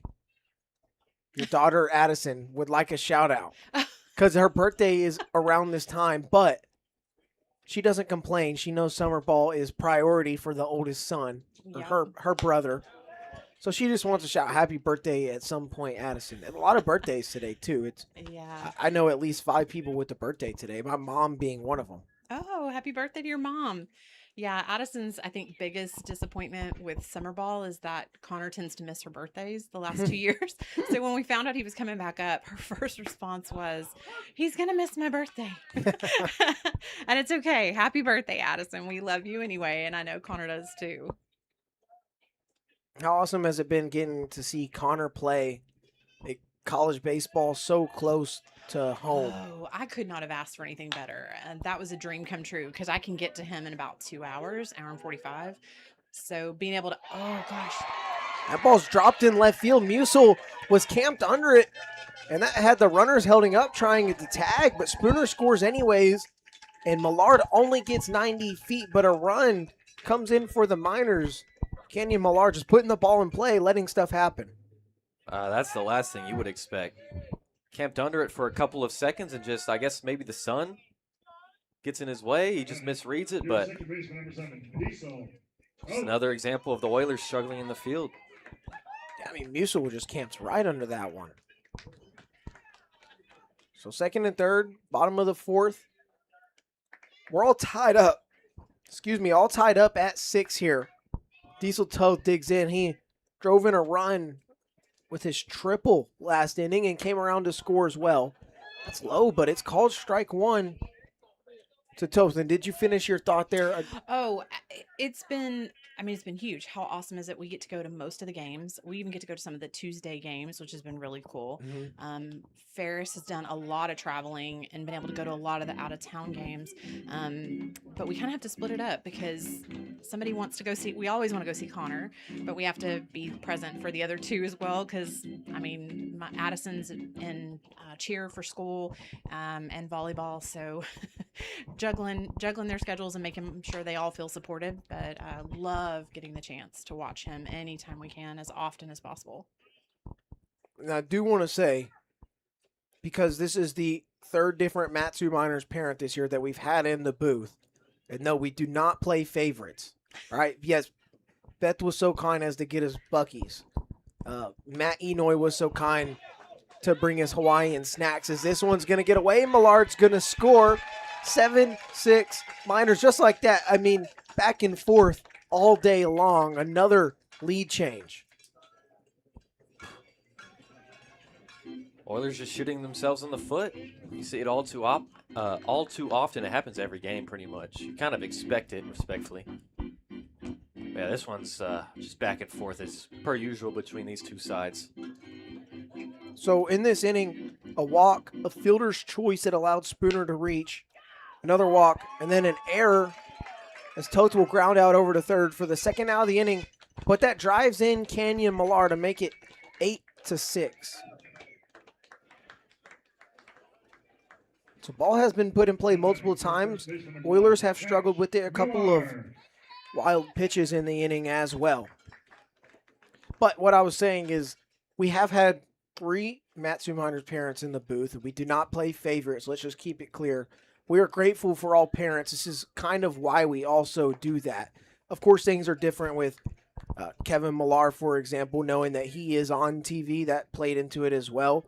But getting to have parents say nice things to us, we appreciate it 100%. And we like to share that moment is adding a shared perspective for those watching that are also parents with the other parents that are with us in the booth. Let us know. No, I wonder if any parents are taking any late trips back into the season. We'll find out. Sweet Bacon says he was about to tell Beth to leave the booth because that home run happened while she was in here. He's very superstitious. Things have changed, though. Things have changed. Cash Millar hitting for the 3rd time in as many innings. 2 outs here, bottom of the 4th. And is there anything you just want to say in general before, just in case something happens right here to end the inning? In case I cause another home run, I'll leave promptly.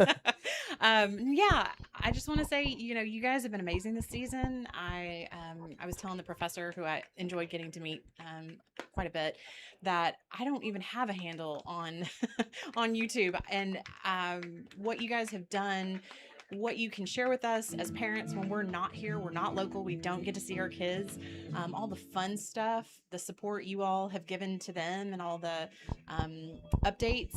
It's been great as a parent, because those that don't get a chance, an opportunity to come out here, that's the only way. You all are our connection to our kids. That's how we connect while they're here. So it's been really great. I don't think you guys know quite the impact you have for parents, especially those sitting out there messaging you guys, and we appreciate it tremendously. So I just want to make sure you know how heartfelt that is from a mama, especially. I needed that. I needed you all in the beginning of the season before I could get here to connect and be able to hear about Connor and the guys and how their season's going. So appreciate you both tremendously. Well, thank you, Yeah. Beth, for Bucky's gifts, joining us, talking to us.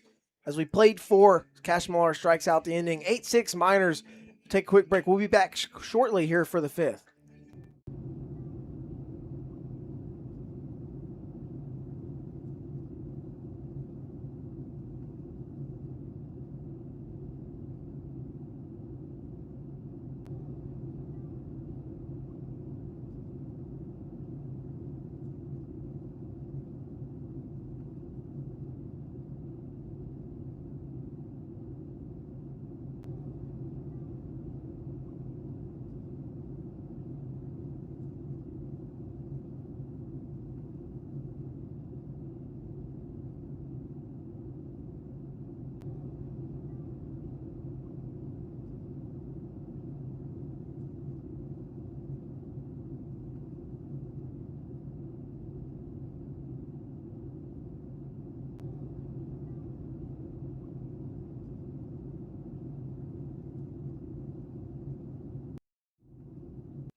Welcome back. Top of the 5th inning. Let's reset here and get a little bit more dialed in on baseball. But thank you so much to Beth Mundy for joining us and bringing snacks. Here's a ground ball over to Park at short.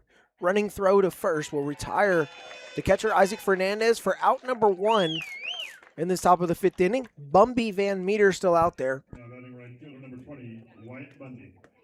And I'm all types of behind on my scorebook.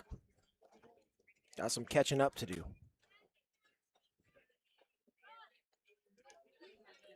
Yeah, me too. Not even gonna lie. Well, I've been sitting in the back corner of this press box to get away from the sun that's coming in here, because I'm very white, and I'm not trying to get too burned. So I'm kind of just doing it on my lap. There's ball 1 to Wyatt Bundy hitting 7th. Digs in here with 1 out. He pops this one foul. 1-1 the count. But no, we do want to say and express our thanks to all the Matsu Miners parents of players, maybe even if you're a parent of some of the coaches. Not really for listening to us and saying, how much you love us, but man, just allowing us to tell stories of your children, brothers, cousins, boyfriends, whatever it may be. We certainly appreciate it. Whether you like us or not, we're still grateful. This one hit hard. It's going to get over the head of Toth into no man's land. And a 1-out knock for Wyatt Bundy, his second single of the day. Yeah, good punch shot. Kind of close to the hands there, but it's still able to power it out there, find some grass. And Oilers are looking to just bounce right back. They've been back and forth so far. 8-hole hitter Luke Skinner. Get ready to dig in here. 0 for 2. Both of his plate appearances came in that third inning, actually. He led off the inning and ended it as the final out.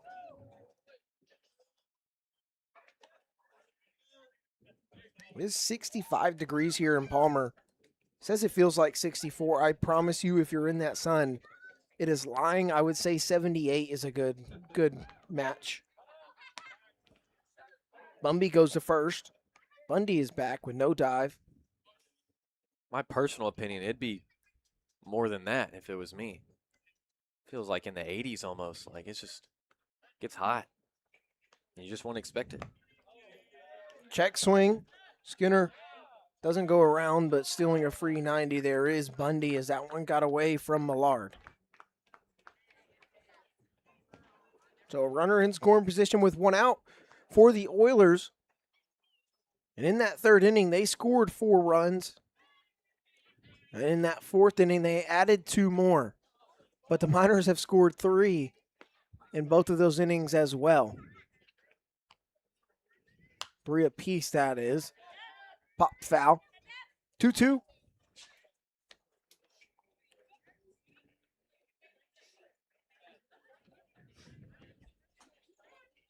Man, we got so many snacks, man. We're going to go back to Texas. Chubby? I don't know, man. I mean, you know my situation. That one dropped That's a there lot, for a strike. Now 2-2 to Skinner. Chocolate-covered pretzels, beaver nuggets, taffy, jerky, another thing of jerky, crackers, trail mix, gummy worms, cotton candy. 2-2 rolled over to first. Kenyon Millar grabs it on the run. Bumby not going to be able to get over to first in time. And he's going to be safe. Runners on the corners with 1 out.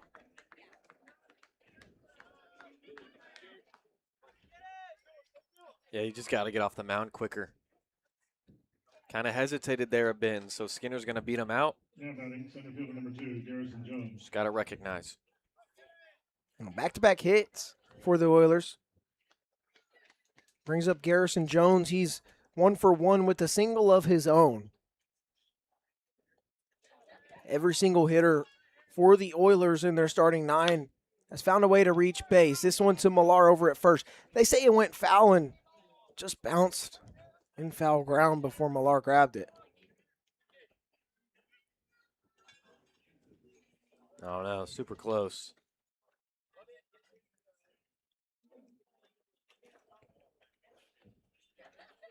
So the tying run aboard at first here.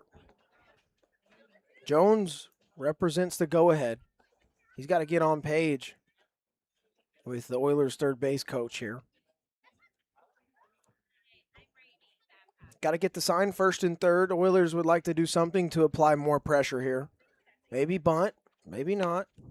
It's outside, 1-1.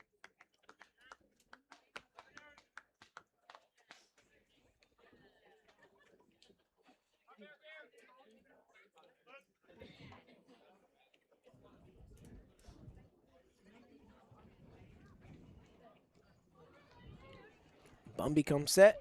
Bird takes off for second. Skinner will come back as that one's fouled off. 1-2 now. Oilers trying to eliminate that double play. Make sure they have the highest chance to get out of here at least with 1 run.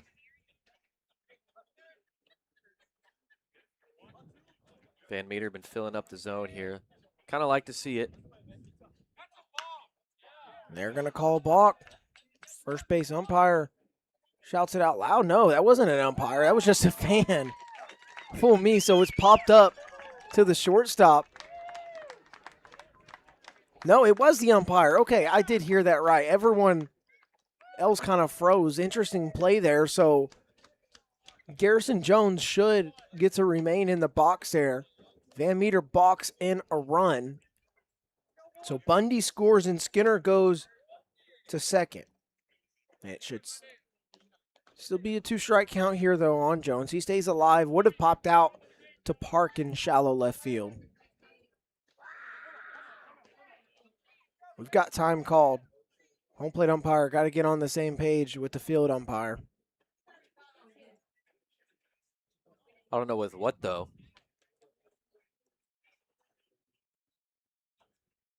I mean, he called ball. Pretty straightforward. But yeah, if you're Van Meter, you got to come set. And no pause.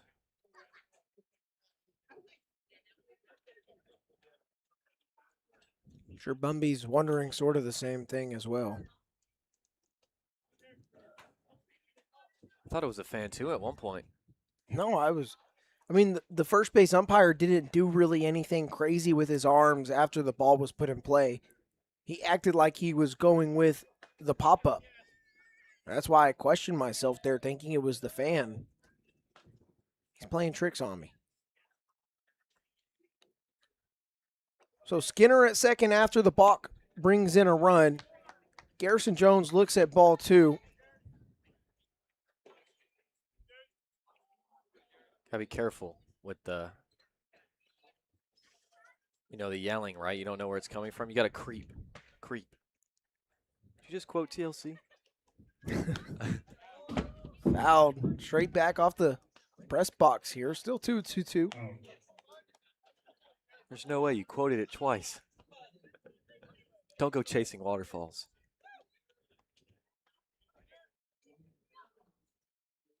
Still 1 out in the inning. Bundy scored the 1 run of the inning for the Oilers. Reached on a single. Got to second on a pass ball. Another single moved him over. Then he scored on the balk, and Millar just completely lost that one in his glove. It got stuck literally in the hole in his glove. He couldn't even rip it out. And so just like that, Skinner goes to third, and Jones is aboard at first. That obviously a hit. So 3 straight singles for the Oilers, 2 on the day for Jones. Now batting first baseman number 28, Brooks Osmond. Ah, man, that's unfortunate. Right in the netting, I think. Just couldn't get it out. Got caught right in the webbing of the glove. That's a better word for it. Now the leadoff hitter, Brooks Hasenclaver. Last time up, he saw Van Meter in that 4th inning. He hit a 2-run home run over the right field fence.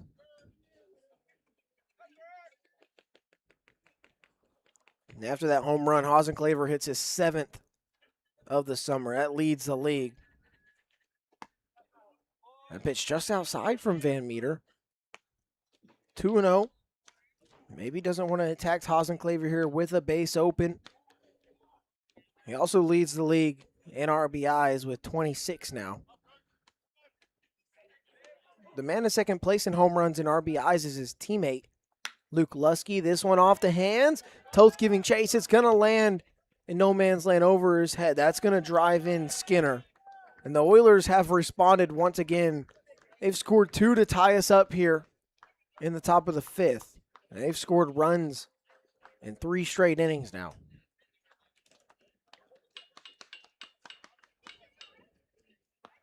Man, and Now batting shortstop number 5, Shane you know, Bennett. Hasenclaver goes deep on you. Obviously, he got all of it.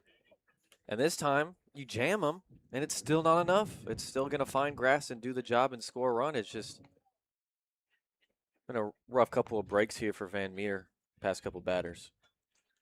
Park gives him a conversation from short. Then Millard and Ben Terwilliger go out there as well. It'll be first and second with only 1 out in the inning. 4 straight singles for the Oilers, and the Miners are not playing around. They've got Big Jonathan Anders, warming in the bullpen. If you remember anything that Big John has done against the Oilers, it's shut them down.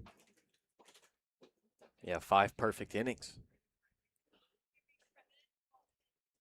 Miners need that bad right now. I will say there is a bit of a question mark for the Miners when it comes to pitching because of the depth. Lost multiple arms over the course of the summer. Added 2 between Van Meter and Trevor Billich. But the amount of doubleheaders coming up helps the Miners out a lot. If there's a ball to Shane Cannon, Millard loses it. Nobody advances. 1-0 to the shortstop. It's the reason all these doubleheaders are beneficial is the rain pretty much eats up. We've got a doubleheader on Saturday, Sunday, possibly Monday and Tuesday, but that's 4 games canceled. And then that brings the other games that are going to be played beforehand down 2 innings. So 16 innings eliminated, basically, is what I'm trying to say. 16 innings have been eaten up for both teams' arms, but it really helps the Miners' arms. Your starter can go out there, give you 4 or 5. You're likely only going to need 1 or 2 out the pen. Yeah, it's huge. There's the point brought up to, hey, there's less rest time in between, right? They pitch game 1. They can't pitch, maybe, I don't know. You're just kind of missing on rest days. But no, the innings being chopped down is just going to be huge for the Miners down the line if they want to stay in first. And Meter comes home. That one's fouled off. Cannon in a 2-1 count now. It also, you could say, is what's the word I'm looking for here? It is tough on the pitchers because they are playing so many days in a row coming up. That's what I'm looking for. That's the point I'm trying to make. 2-1 off the end of the bat into right field. Babcock going back. He's under it. And he's got it for out number 2. Jones was halfway to third, so he doesn't tag. But with today, game being played today on Friday, we've got a game. 2 games on Saturday, 2 on Monday, or 2 on Sunday, Monday, Tuesday, and then we play 1 on Wednesday, 1 on Thursday. That wraps up the regular season for the Miners. So no off days left unless the Miners make the top of the World Championship. Next Friday, a week from today, will be an off day. Head coach Tyler LeBrun goes out there, talk to Bumby. I imagine this means his day is done. Yeah, here it comes. The new arm out of the pen. There's Big John skipping his way onto the mound. And as he gets his warm-up pitches in, we'll take a break, and we'll be right back.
We're back in the top of the fifth. Runners on first and second with 2 away.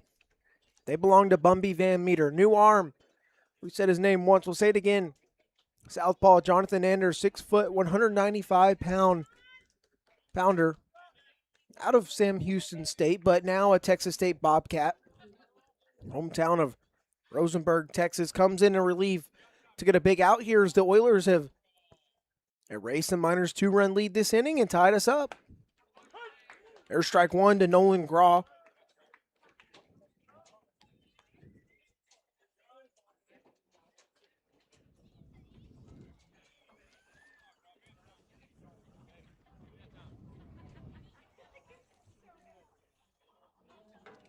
Anders 0-1 to the plate. That one, wild pitch, getting away from Millard and moving up 90. It's Garrison Jones as well as Brooks Hasenclaver. So second and third with 2 away. Sorry, just now getting in. You have 2 outs. Miners really need Anders to be in his recent form here. So far on the season, Big John making his 7th appearance out the pen. Got a 1-0 win loss. Through 12 1/3, he's got a 1.46 ERA. Whip is a .73. Out away, 2 strikes on Graw. 15 strikeouts for 12 1/3. And it's just been absolute nails from Big John. And we mentioned back in Kenai, dude was about as nails you can get. He threw 3 perfect innings with 6 strikeouts. And that 14-7 win against the Oilers 13 days ago. 1-2. That one hit hard over to Beef. He jumps and it gets over his head. 1 run will score. And it's a 2-out RBI single. Make it 9-8. Big John, as good as he has been, something's got to give at some point. Oilers take the lead on Big John. I mentioned he had just been perfect last couple outings. Had to end at some point. But if you're the Miners, you're still in a good spot because you've already scored 8 up until this point. You expect it's going to keep being an offensive day. You never know. It could turn on a dime, but just 1 run so far. So those 3 perfect innings in Kenai and then 2 perfect with 3 strikeouts. The last game we played on the 19th. There's ball 1 to Luke Lusky, the DH. It's the 8th hitter being sent to the plate by the Oilers this inning. This inning started off with 1 out immediately off the bat, but 4 straight singles for the Oilers against Van Meter. Allowed them to get to this point right here. Pressure on the base pass. There's strike 1 from Big John.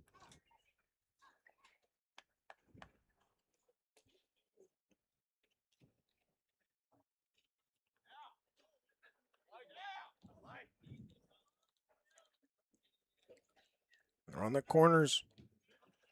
1 2-way. Big John only has to get 1 out here. Nice breaker, but it misses. 2-1 the count.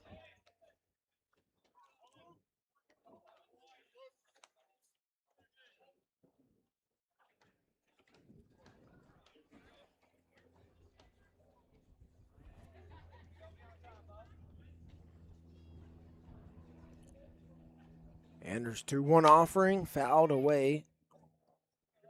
We've got deuces here, top of the 5th inning. All 9 Oiler runs coming from the 3rd, 4th, and now the 5th. 4 runs in the 3rd, 2 in the 4th, and now 3 in the 5th. 3 straight crooked innings will change the game very quickly. 2-2 half swing, appeal down to first head. He did not go. Run things full.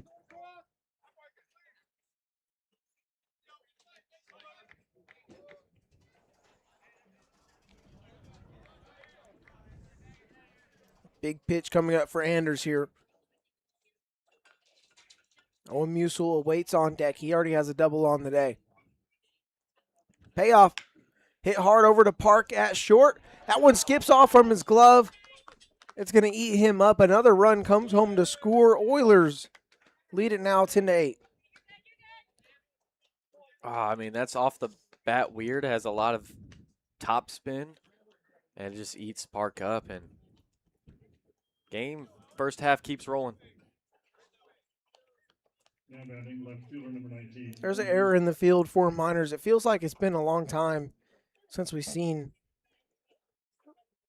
that just be consistent in a game for them, I guess I should say.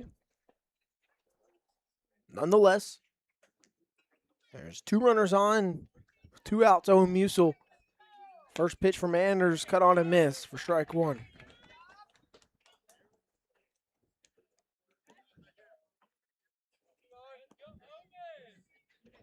Five hits in the inning, all singles for the Oilers. Started this thing down 8-6, now up 10-8.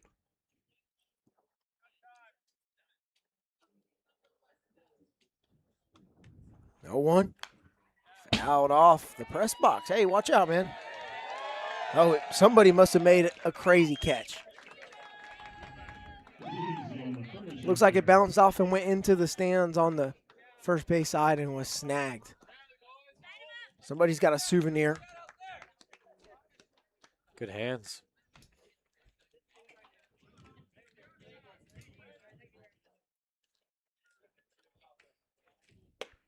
Oh, too high and tight. It's a good fastball high and in.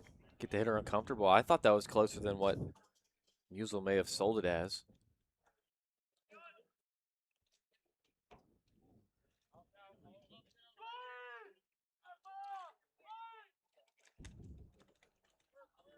Anders comes home 1-2, skips in front of the plate. Millard blocks that one up.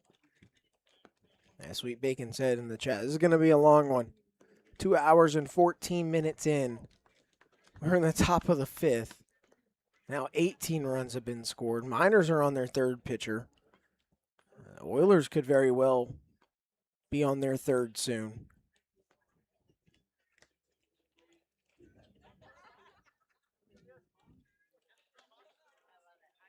Two, cut on and missed. Anders gets out of it. He strands 2, but the Oilers plate 4 in the top of the 5th to take a 2-run lead. We'll go to the bottom half.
At the bottom of the 5th, new arm is Ryan Kaiser for the Oilers, their 3rd pitcher of the game.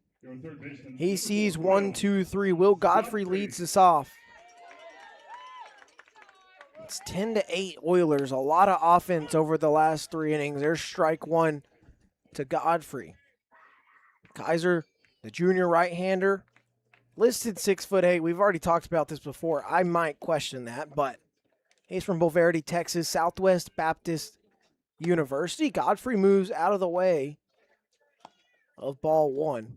For Kaiser on the season, he's coming in with 0-4 win-loss. Things have not gone the Oilers' way with him out there, making his 9th appearance. He's got 6 starts on the season, though. Comes in relief here. Godfrey fouls one right back at our face. Through 26 2/3, though, Kaiser's ERA sits at a 9.11.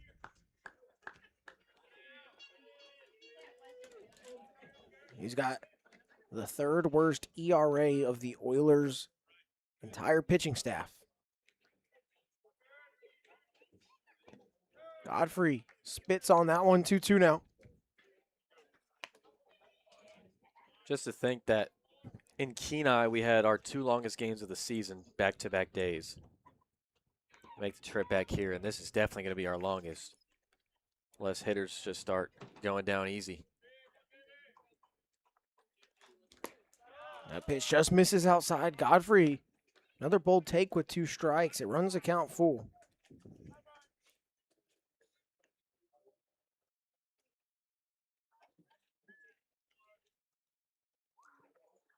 Kaiser's payoff outside.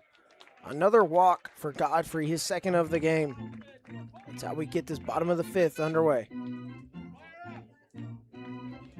2 walks, 2 backwards Ks for Godfrey so far. Just not eager to swing it. And brings up the 2-0 hitter. Shortstop Austin Park. He's walked twice and reached on a hit by pitch. So he hasn't had to do much work as a hitter. There's strike 1 on the outer half. They go with that off-speed stuff. Mention how much the Oilers have attacked Park, the outside part of the plate, with off-speed.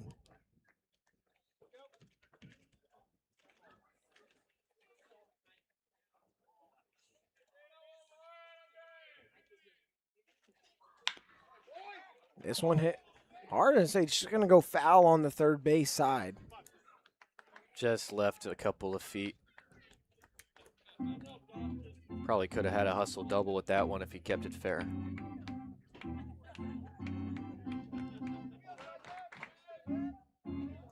For the Miners, same as the Oilers, both teams, all starting 9, have reached base in their plate appearances at least just once.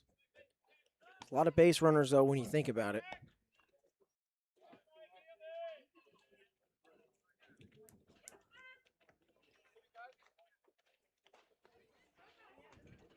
Total day, the Miners have left 7 on. Same thing for the Oilers. This one hit into right center field. Jones and Bundy closing in on it. This ball's going to get down and one hop the wall. Godfrey's rounding third. He's coming home. Park going all the way into third. It's a stand-up triple for Austin Park. Just like that, the Miners respond yet again. It's 10-9. What a way. 0-2 up against the ropes, outer third, and he just goes the other way with it. I mean, such power to just one-hop the wall in the right center gap. And, dude, he's fast. He was already in the third before Godfrey got to home. That now the 4th triple of the season for Austin Park. What a summer the freshman out of BYU is having. Strike 1 to Alex Pearson here. He's 0 for 1. 0 for 2. Beg your pardon.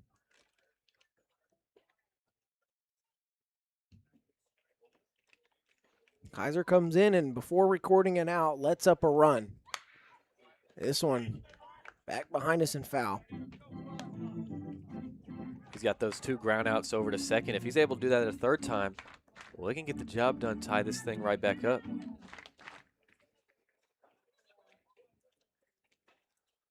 Pearson has been putting the ball in play. It's not a bad idea against the Oilers. Fouls another one off. Still 0-2.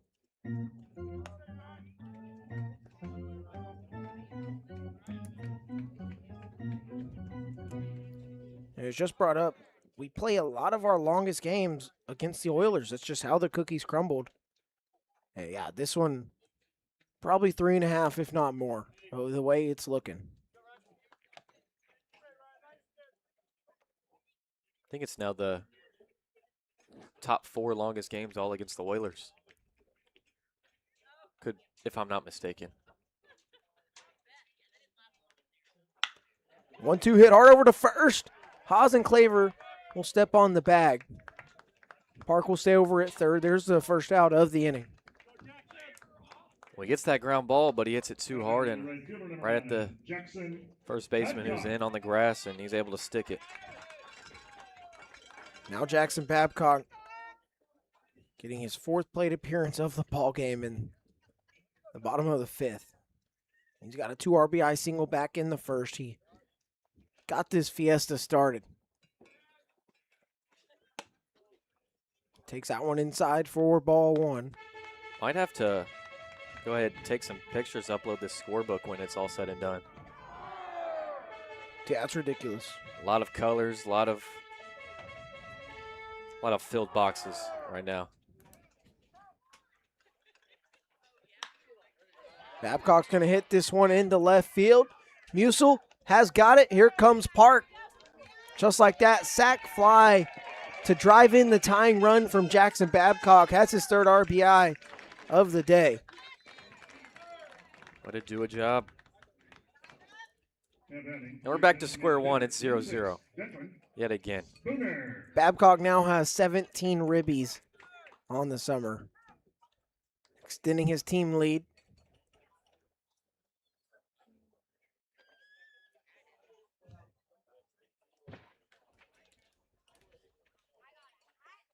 Now here's Declan Spooner.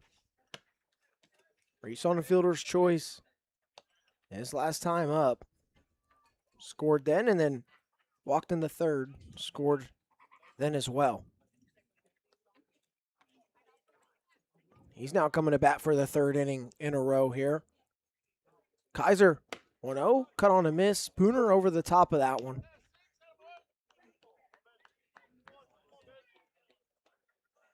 Man, it is 8:27 local time. Means we have been here for about 5.5 hours.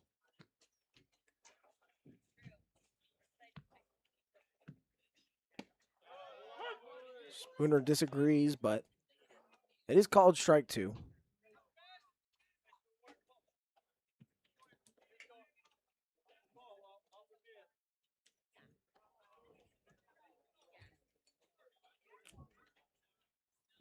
Geyser's offering, cut on and missed. Spooner will strike out swinging to end the inning, but the Miners make this thing even more of a doozy. It's 10-10 as we go to the 6th.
Welcome back, top of the sixth inning.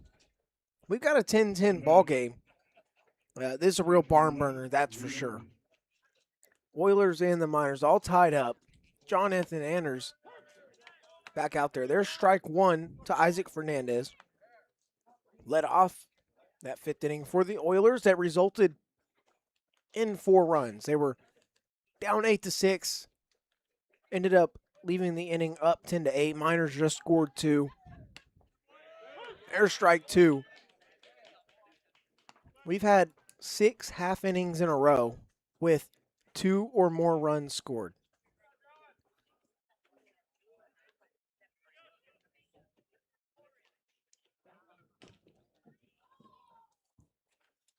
Swing and a miss.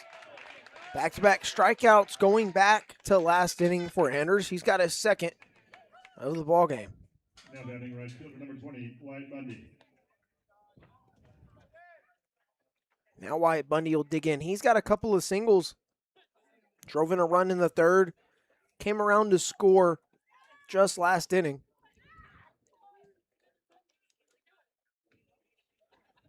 Anders will miss on the off speed. Be huge if Anderson come in here, put up a goose egg, and I think that would be so much momentum for the Miners, just the way that they're scoring right now. Told you how explosive and high-powered the Oilers are offensively. Bundy fails to get the bunt down. There's strike one.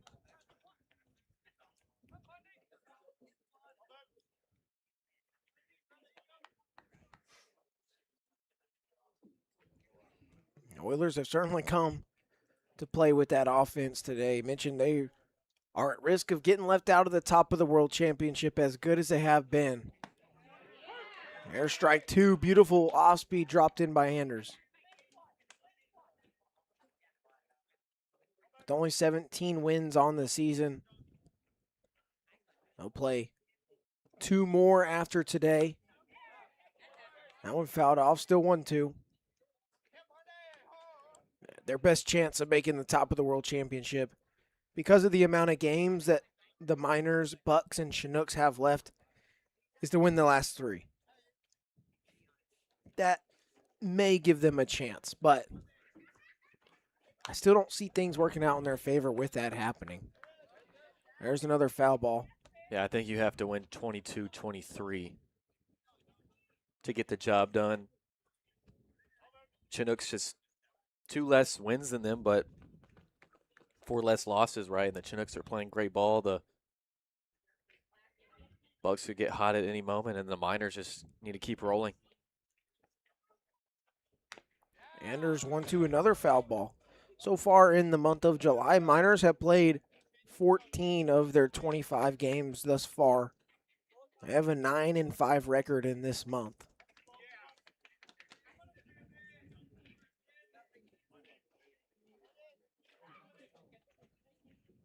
One out here, top of the 6th. Anders 1-2 to Bundy. That one's going to ding him. Not right there. 1 out base runner, free pass from Anders. Now batting second baseman number 12, Luke Skinner. So it's a 1 out base runner for the Oilers here. Luke Skinner will come up to bat. So far on the day for Skinner, singled and scored last inning. Other than that, not so much good going for him.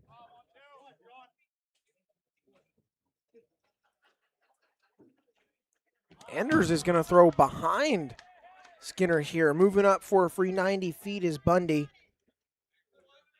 That's just one pitch after he just dinged Bundy on his back. Whoa. It's his biggest miss of the day so far. Yeah, hasn't been honed in on the strike zone at all. When, like, he's thrown a lot of strikes, but when he has missed, he's missed pretty big. Certainly not best outing for Anders. But overall, he's been so nails. It's a game they need him to just maybe limit to the Oilers to only 1 run. Now taking off for third. Is Bundy throw down from Millard? They got him. Bundy will retreat back to the dugout. The hit by pitch is eliminated right there. Just like that, 2 outs in the inning. What a dime from Millard right there, right in front of the bag, perfectly placed. Only way they could have got him.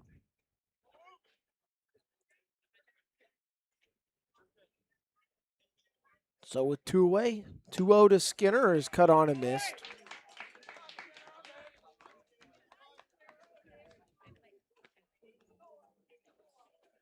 So nobody on the base pass right now. Still 10-10, top of the 6th.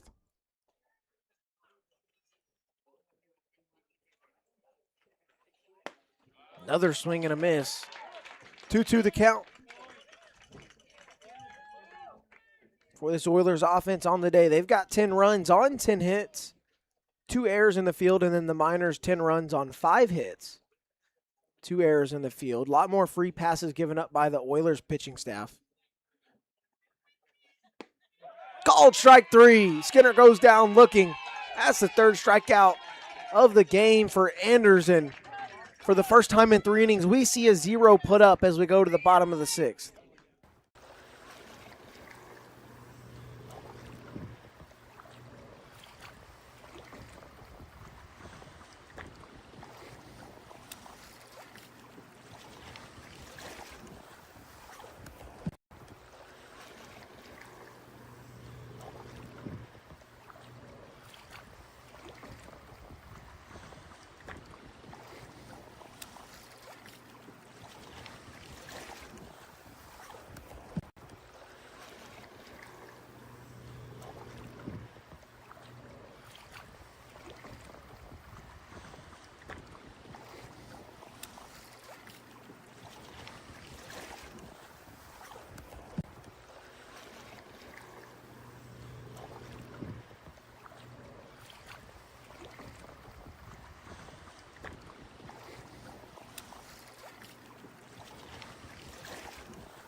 Bottom of the 6th inning here at Hermon Brothers Field.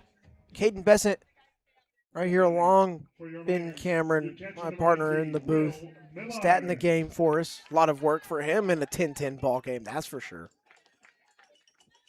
No kidding. My fingers are cramping, Coach. Ryan Kaiser, high and tight, ball 1 to Will Millard, who leads things off. 6, 7, and 8 do what for the Miners this inning. We just saw our first 0.5 inning thrown up since the bottom of the 2nd. These teams have been going back and forth. There's another one high and tight to Millard.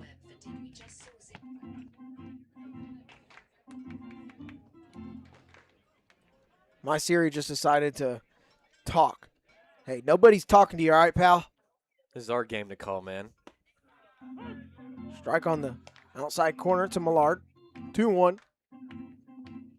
Yeah, she's a robot. You can't always control them.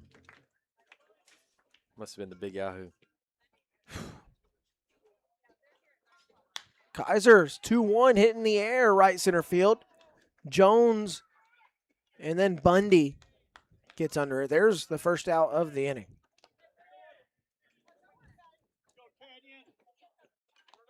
Kenyon Millar will dig in here. He's been on base twice, but RBI double back in the 3rd. Came around to score in the 4th after he reached on an error by the left fielder, Owen Musil. Kaiser comes inside and misses.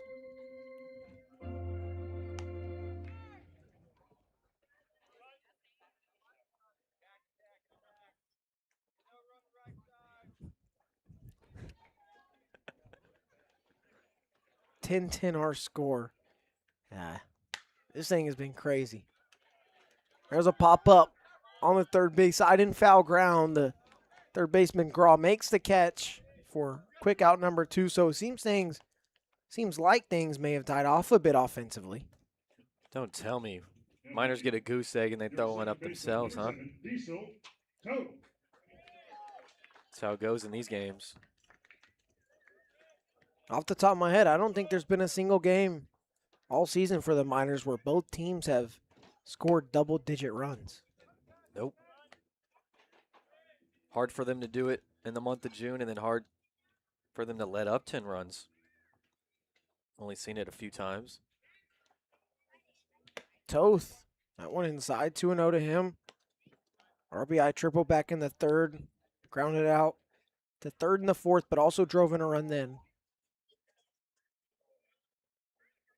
The amount of runs being scored on the Miners shows you that the pitching depth-wise has changed a little bit. That one over to short. Cannon can't field it on the backhand. That's another error for this Oilers defense, as the ball just continues to eat them up. That's the third error in the field by the Oilers today. We mentioned in the pregame that back on Sunday, the game between these two teams, the Miners won 11-1, and 6 of those runs were unearned because the Oilers had 7 errors in the field. That's just brutal. I've never heard of 7. No, not even in like Little League in some cases. I mean, probably from what I've seen in Little League, but you'll see less than 12U though. Yeah, never seen it in a game with college athletes. That's for sure. Toth gets a check back on a dive at first. For the Oilers coming into this game, 54 errors in the field. The rest of the ABL had less than 40. The Miners have now eclipsed that total. There's strike 2 to Cash Millar. So the Oilers now with 3 on the day have 57 on the season. Miners have 2 today. That puts them at 41. So numbers say these are the worst 2 defensive teams in the ABL. Toth takes off for second. Millar bloops this one in the center field. Cannon dives. He's not able to make a play. Perfect hit and run executed by the Miners. First and third with 2 away. A valiant effort by Cannon out there, going Superman and not coming close. What a perfectly executed hit and run. Millar now 2 hits on the day. He's reached 3 times, and he's been getting it done in that 9 spot past couple of games. It's been good to see. That was a meme-like dive from Cannon. That was interesting for sure. Godfrey first pitch swinging over to second. Skinner will fire to first, and just like that, that will end the inning. Miners strand 2 as we're still tied up at 10. Going to the back third.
Let's take a look at the ABL standings. At the moment, your Miners still in first. A one-game lead over the 15-12 Chinooks, who have the night off.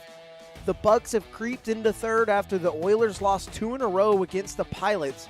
2 games separate first and fourth place. This is why the top of the World Championship will come down to the wire. Only other game going on is the Pilots at the Bucks, obviously at Mulcahy Stadium. Pilots are just getting hot at the right time, I guess. They're leading 9-7 over the Bucks in Anchorage. And so those are your standings at the moment. There's no telling how this one's going to fizzle out. First pitch swinging is Jones, pops it up. Left side of the infield, Godfrey, ball. He's got it out number 1. Good job to come back after that scoreless inning for Anders, get 1 pitch, 1 out. But talk about the Pilots. I love it when the team plays spoiler. Oh, yeah. Get hot right at the end when it doesn't matter and just ruin everyone's fun, yeah. Like, all right, Pilots, don't become my second favorite team here. I don't know. As the Miners as a team, I don't know who they would want to see, assuming they made the top of the World Championship. Like, who would the best ideal matchup be? I don't know if it's the Chinooks, to be honest with you. Because the Bucks are the only ones that have shut them out, and they've done it twice. So some of that pitching staff knows what they're doing against the Miners. Had, kind of got them figured out. But you know what? You got to go in saying, nah, it doesn't matter. I'm going to give Belt regardless. 1-1 the count to Hasenclaver. He's got a home run and a single. 3 RBIs on the day. It was a 2-run shot back in the 4th. But, man, running into the Chinooks would be super tough because they just seem to give the Miners trouble no matter what the head-to-head tells you.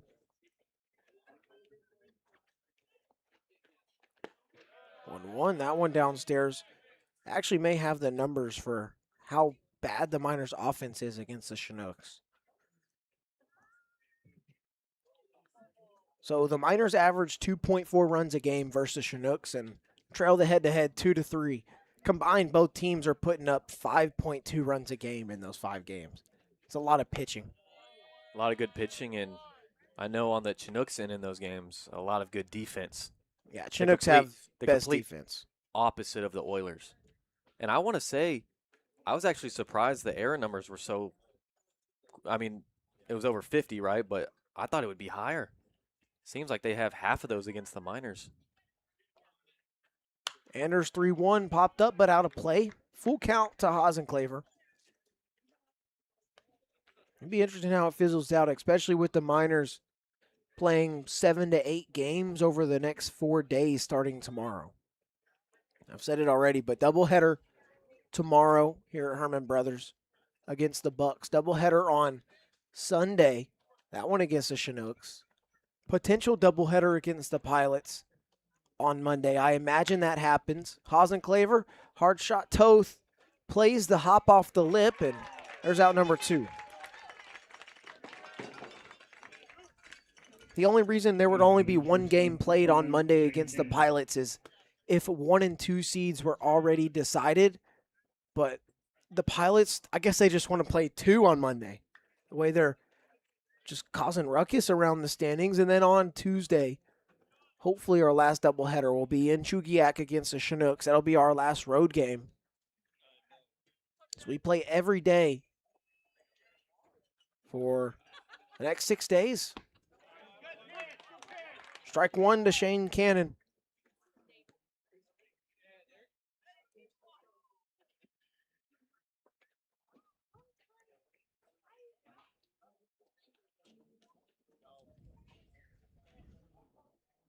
Anders 0-1, dropped in there for a strike. So Anders trying to get 2 goose eggs against the Oilers to cool them off. Question is, can the Miners heat up after they just got a goose egg put up on them?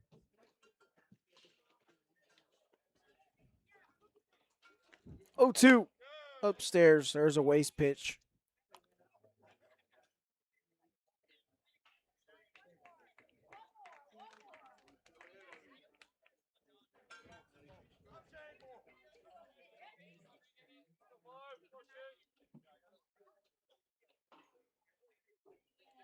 Anders 1-2 misses outside. So obviously this score will not hold. Can't end in a tie, but 20 runs combined. Off the top of my head, 14-7 combines for 21 between the Miners and the Oilers, which would be 2 weeks from tomorrow, where the Miners and Oilers combined for 21. Anders catches that easy pop-up on the hill. 3 up, 3 down, go the Oilers. He's retired 7 in a row as we go to the bottom of the 7th, stretch time at Hermon Brothers.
We've hit the 7th inning stretch. It's a 10-10 ball game. Miners and Oilers, what a doozy, as they call it. Austin Park leads us off 2, 3, and 4 due up for the Miners. Ryan Kaiser still out there. This will be another inning of work for him. He's done solid out the pen. Fly ball, right field. Bundy has it in. There's out number 1. Now batting your left fielder, number 30, Don't tell me. Pearson. All the offense is just halted. Very weird how both sides have responded to each other such a way, like they're on the same wavelength. Alex Pearson sees strike 1.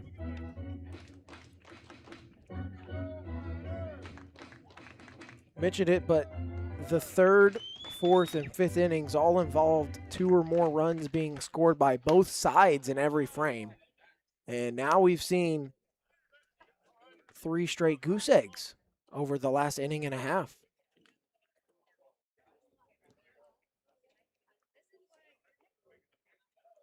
Pearson down 0-2. Been a rough day for him in the 3-hole. He's going to sky this one in the air, shallow center field. Shortstop cannon back pedals and snags it for out number 2. Yeah, rough day indeed for Pearson. You always want production out of your 3 spot, but it just hasn't come today. Now Jackson Babcock, dude's having a very solid day. 3 RBIs. Single back in the 1st, and then sac fly to drive in a run to tie us up in the 5th. Kaiser deals first pitch. Left center field. Jones giving big chase. It's the left fielder Musil camped under it. And a very quick bottom of the 7th. Maybe these guys are trying to speed this thing up as we're 8 minutes from the 3-hour mark going into the 8th inning.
got 2 innings left to go in a 10-10 ball game between the Oilers and the Miners.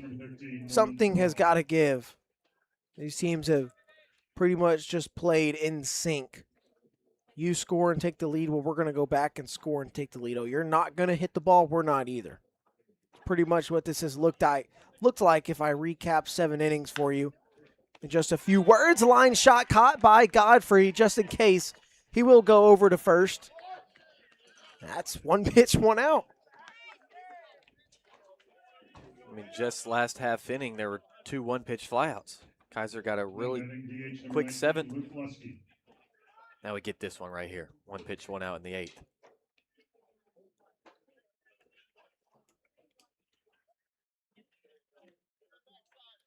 Here comes Luke Lusky. Rough day for him as well. Did score a run back in the 3rd. There's ball 1 from Jonathan Anders, still working out of the bullpen. He's thrown 2 2/3. No earned runs given up by him, of course. The runs that did come across when he was out there, the base runners belonged to Bumby Van Meter. 2-0 now. Anders 3 strikeouts though, with no walks. Did hit a guy back in the 6th. That was Wyatt Bundy, but Millard gunned him out trying to steal 3rd. 2-0 to the cleanup hitter, misses outside. Musil is on deck. Fernandez in the hole.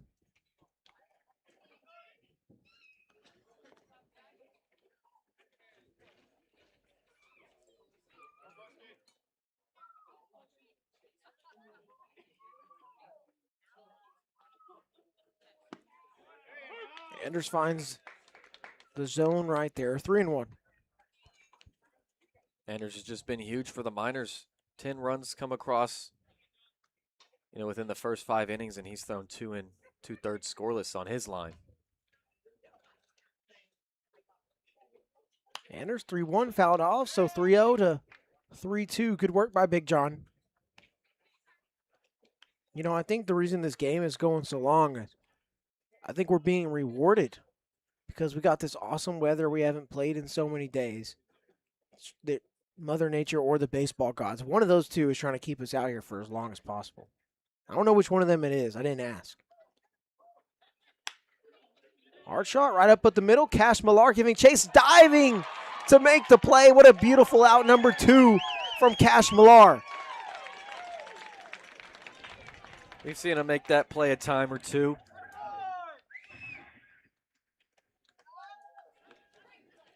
Unfortunately, that reads F8 in the book.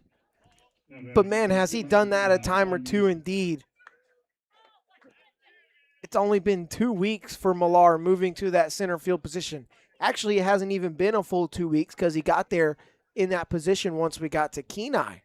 He's filled that spot very well. It's been much needed for the Miners. Strike 1 to Musil. On top of that, too, at the dish, just talking about Cash Millar, he's Figuring it out. he's been figuring it out. Anders 0-1. Pitch dropped in there for a strike. So 1 pitch got 1 out on a line out to Godfrey to start the inning. Anders goes from 3-0 to 3-2 to getting a, maybe somewhat lucky out number 2 with Millar's amazing play. Now he's ahead 0-2 on Musil. Trying to get 3 zeros in a row. Just fouled off the end of the barrel. That was pitch number 50 for Anders. He's thrown 33 strikes. Nails. Heck, I literally can't tell you how happy I am that Texas State gets Big John in the spring.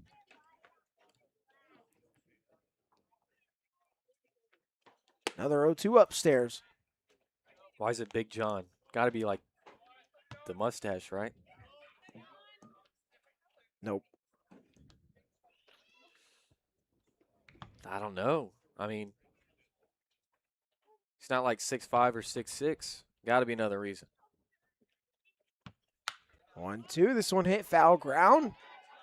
Above the Miners' dugout. Millar runs out of room. We'll do it again.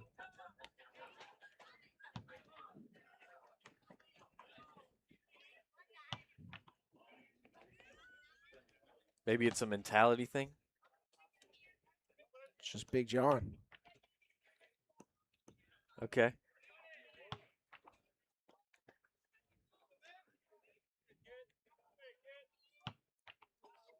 Flows off the tongue well, 2 syllables. 1-2 to Musil, cut on and missed. A strut off the mound for Big John. He's got 3 straight goose eggs as we go to the bottom of the 8th, all tied up at 10 apiece.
Bottom of the 8th inning, 10-10 is your score.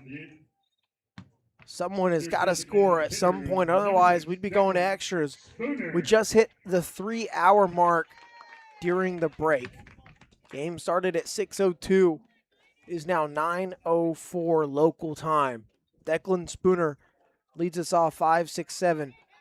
Due up for the Miners. No runs for them in the 6th or 7th inning. Same thing for the Oilers. Strike one from Ryan Kaiser, also continuing to work solid out the pen. He's gone through 3 innings, given up 2 earned runs. Struck out 1, walked 1, but only 38 pitches through 3. That's pretty consistent if you ask me. Just like Anders, too. He first came in. Okay, a couple hits off of him. They played a couple runs on him. Those were not given to Anders. These were given to Kaiser, but since then he's settled in. I won't call it a strike on Spooner. He quickly looked up in disagreement.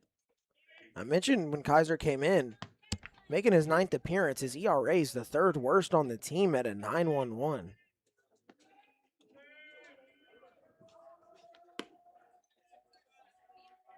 Figured it'd be better to say 9.11 than 9.11, right? Well, you said it anyway, so. Was that intentional? Nobody will ever know.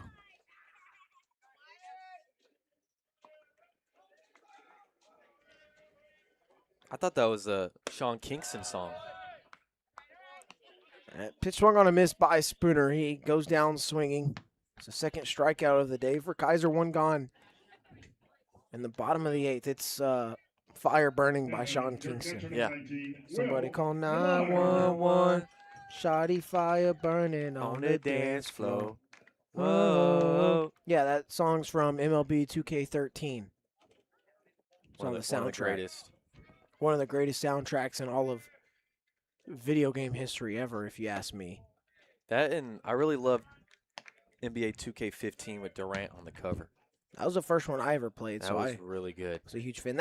David Price on the cover of MLB 2K13. That was on the 360. Don't even get me started about Thunder Kevin Durant. This one going to get down for a base hit in left field. Will Millard has got knock number 1 of the night. Good job to stay on plane right there. Try to get something going. He could possibly be the winning run. It's the first Miner to Now reach batting your first baseman, number 29. since the Hermon bottom of the 6th inning Brothers. with 2 outs. Since then, Kaiser has been rocking and rolling, tiring 5 in a row. Canyon Millar comes up, first pitch swinging. Who's going to get it? Near the third base side and right next to the foul line, Owen Musil makes the grab for quick out number 2. Now batting your second baseman, number 7. You know, I was Diesel. pretty sure in the 5th we were guaranteed the longest game of the season, but might not get there. It's still looking so, but I thought it was a guarantee. But these 2 guys, Kaiser and Anders, just settled in nicely. Got this game going. First pitch to Diesel Toth. That one misses. Now, it very much will be the longest game of the season if nobody scores a run the next inning. This is true.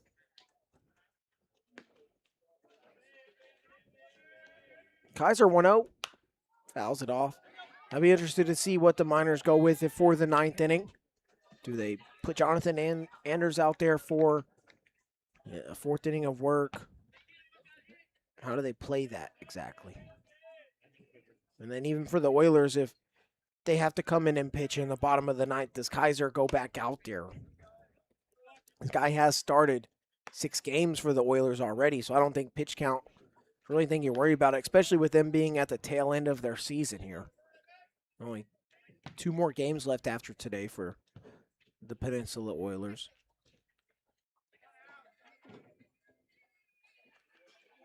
Two 1 will miss. 3-1 the count to Diesel Toth. Cash Millar's on deck. Will Godfrey's in the hole.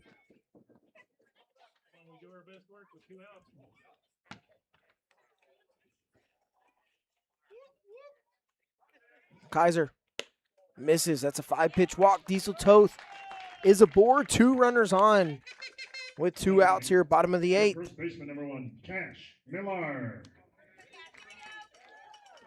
I think the philosophy, end of a season, you're a coach, just let the meat fall right off the bone. You know, if I'm talking about pitcher's arms here.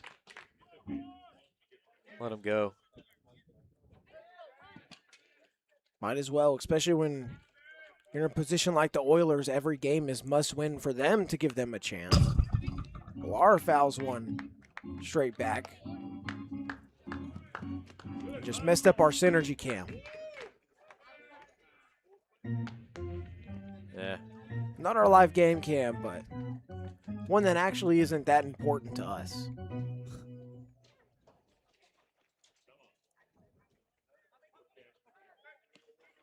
Kaiser's 0-1. That one misses. Ooh, good take.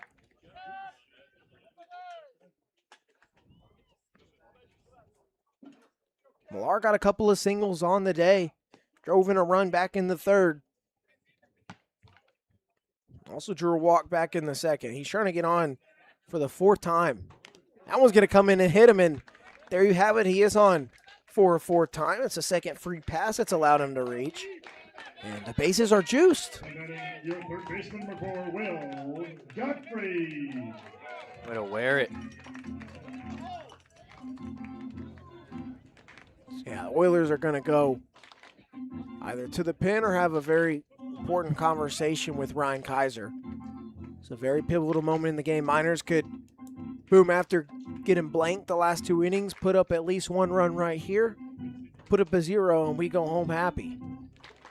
And ball is going to be taken from Ryan Kaiser. His day comes to a close. It's going to be a new Oilers arm coming into the game when we come back.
Bases loaded, bottom of the 8th with 2 outs for Will Godfrey.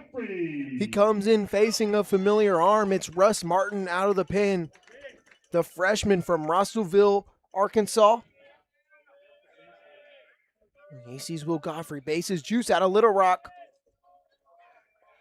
Team that was in the Super Regionals. First pitch in there for a strike. If we take you back in time here, all the way to our time in Kenai, over on July 13th, the Oilers won 11-3. Russ Martin closed the game out for the Oilers. He did so in very moxie-ish fashion, I should say. So that one misses to beef, 1-1. The game was well over. It was 11-3. There's belief that Martin threw behind one of the Miners hitters, and that ticked some of the Miners guys off. But then Will Godfrey grounded out to Martin in the game, and Martin stared him down while he ran to first to get beef out. He tried to beat him from the mound to the bag to step on it, but he stared him down the whole way over to first. So I imagine this is a big moment for Godfrey. It's got to be going through his head. He's ahead 2-1. 10-10 your score with 2 away. Bases are loaded. There's a ball, 3 balls and a strike. Godfrey has already walked twice today. It's a 6th plate appearance for Will Godfrey on the night as well. No hits, but he scored both times he reached via the walk. Don't miss here, Martin. 3-1 on the way. That one down and in. Godfrey kind of squints there. That runs it full. You know, Godfrey not afraid to take, especially in a 3-ball count. Martin already on the bump. He's ready. Bases loaded. 3-2 count with 2 away. Bottom of the 8th. Runners go. That pitch downstairs. Martin is going to walk in the go-ahead run with 2 outs in the bottom of the 8th. And that very well could be the deciding factor, as the Oilers' entire dugout, as well as Russ Martin, just straight up give a dead stare to the home plate umpire. Was it close? Yes. Not close enough. Nerves of steel from Godfrey there, like usual in a 3-ball count. That's the 3rd walk drawn by Godfrey. Allows Will Millard to score, run number 11. Now Austin Park, first pitch swinging at the high heat. RBI triple back in the 5th for Park. That's the first run scored in this ball game since the bottom of the 5th inning. Hit a dead period after these two just went toe-to-toe. 0-1 right over the middle for strike 2.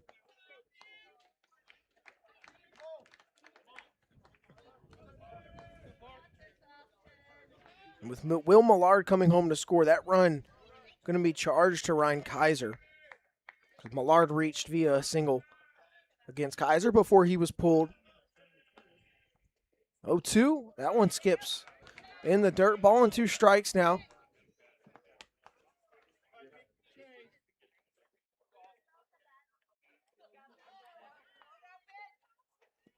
And what a game this has been offensively for both sides, and for a single walk hit by pitch and then a walk with the bases loaded to potentially be what decides it. Park is going to go down looking. That does end the threat. Miners leave them loaded, but they have a 1-run lead. 3 outs is all they need to get it done.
11-10, Miners lead as we've hit the top of the ninth. Oilers down to their final 3 outs after a bases loaded walks give the Miners the lead. With 2 outs in that bottom of the 8th, and Big John back out there through 3 1/3. Struck out 4. He's been nails. He's called upon here to finish the job for the Miners. First pitch in there. 4-strike-1 to Isaac Fernandez. So far for Anderson, 3 games now for the Oilers so far, 8 scoreless. Come on. Can you give me one more? 0-1. This one hit hard over to left. Pearson camped under it. There's out number 1. I'm not asking for a week. I'm not asking for a month. Can you give me one more? Number 20, Wyatt Bundy. Through 3 2/3 now for Anders. 1 hit given up, and that was against Grawl, the first hitter that he faced coming in relief. Since then, it's been nail after nail after nail on these guys. Cool down this offense for sure. It's ball 1 to Wyatt Bundy. I think that one caught a corner. Oilers 10 runs on 10 hits. Miners 11 on 7 hits. Free passes, making all the difference offensively for Matsu. And here at home, we've rarely played this long. Yeah. So these shadows are kind of weird. You could see them right here. 1-1 the count. Anders delivers. Beautiful breaker. Tried to front door him. Just misses. Not by much. Don't know if I've actually seen that too. Mound in shadows, the plate in shadows, but halfway through it's sunny. Definitely mess with a hitter. 2-1 weak contact. Going to go foul the left side. Millard gives chase.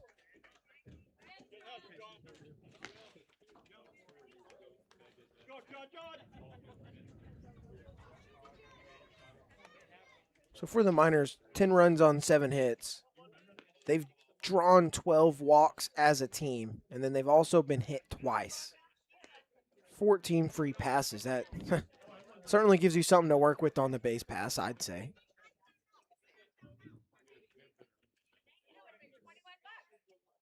Anders, 2-2 to Bundy. That one low.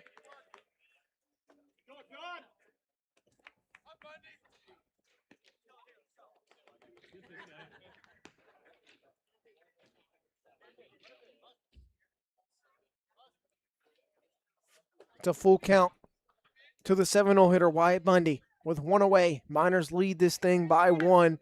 Weak contact on a half swing. Park running. He makes the play before the ball ever hits the ground. Miners playing great defense at the right time. As there's out number 2. Yeah, it definitely was going to be hard to try to make a throw to first on that hop. Able to make it on the shoelaces. There you go. Park, he had made an error earlier. It was costly, but coming through right there, that's good. For the Oilers, 125, Carson McCormack. What a catch from Park. Oilers down to their final out. First pitch is a ball to Luke Skinner.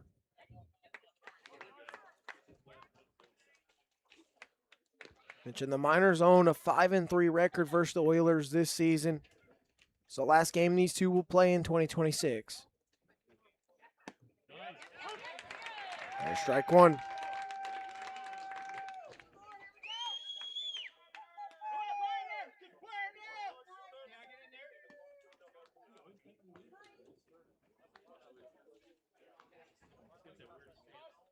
On 1. Fouled away. 2 strikes on Skinner. Oilers down to their final strike.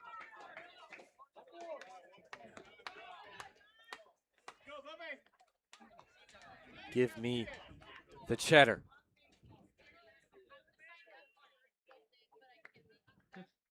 Big John has retired 9 in a row. He faced the minimum over the last 3 innings. Could he make it 4 right here? We get deuces before this thing is all said and done.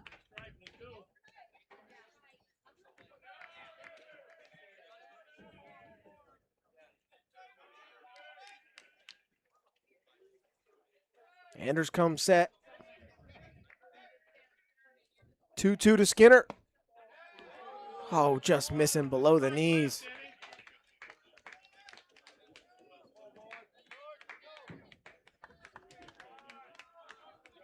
So we get a full count. Again, Skinner, 2 away. One swing could totally change the direction we're headed in right now. Anders been lights out in relief, though. Payoff. Chop foul left side. We will wait. Skinner not going to make it easy on Anders here. 8 2/3 scoreless in his last 3 appearances against the Oilers.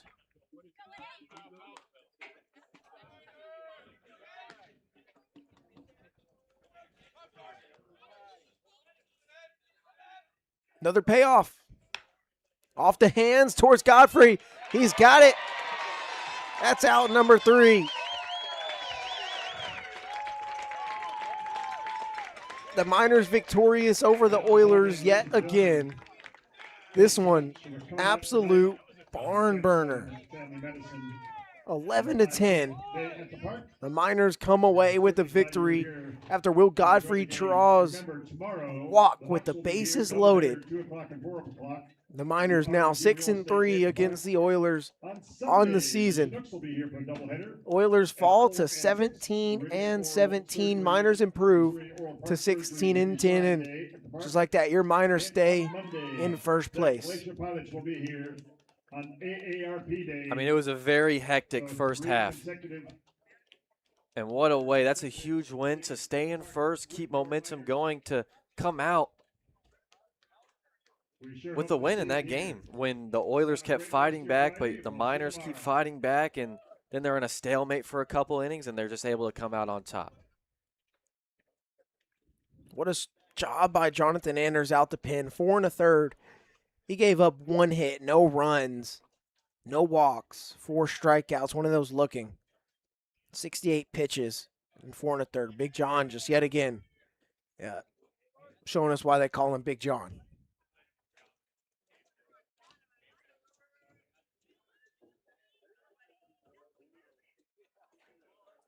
So 11-10 the final score.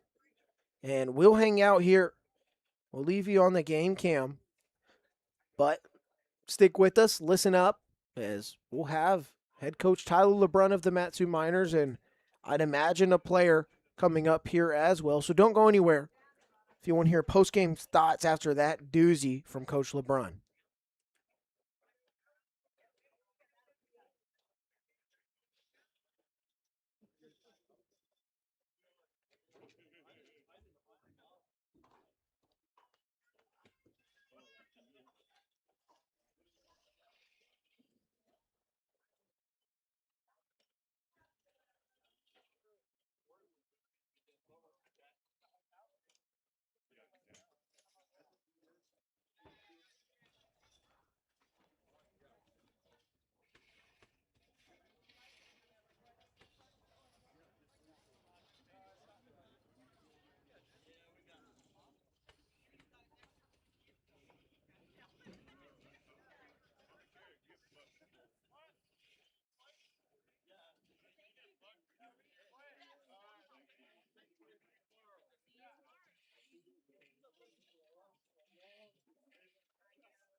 All right, welcome back. Now joining us in the booth, head coach Tyler LeBrun of the Miners, and that's a barn burner if I ever seen one. I mean, the offense just caught heat on both sides.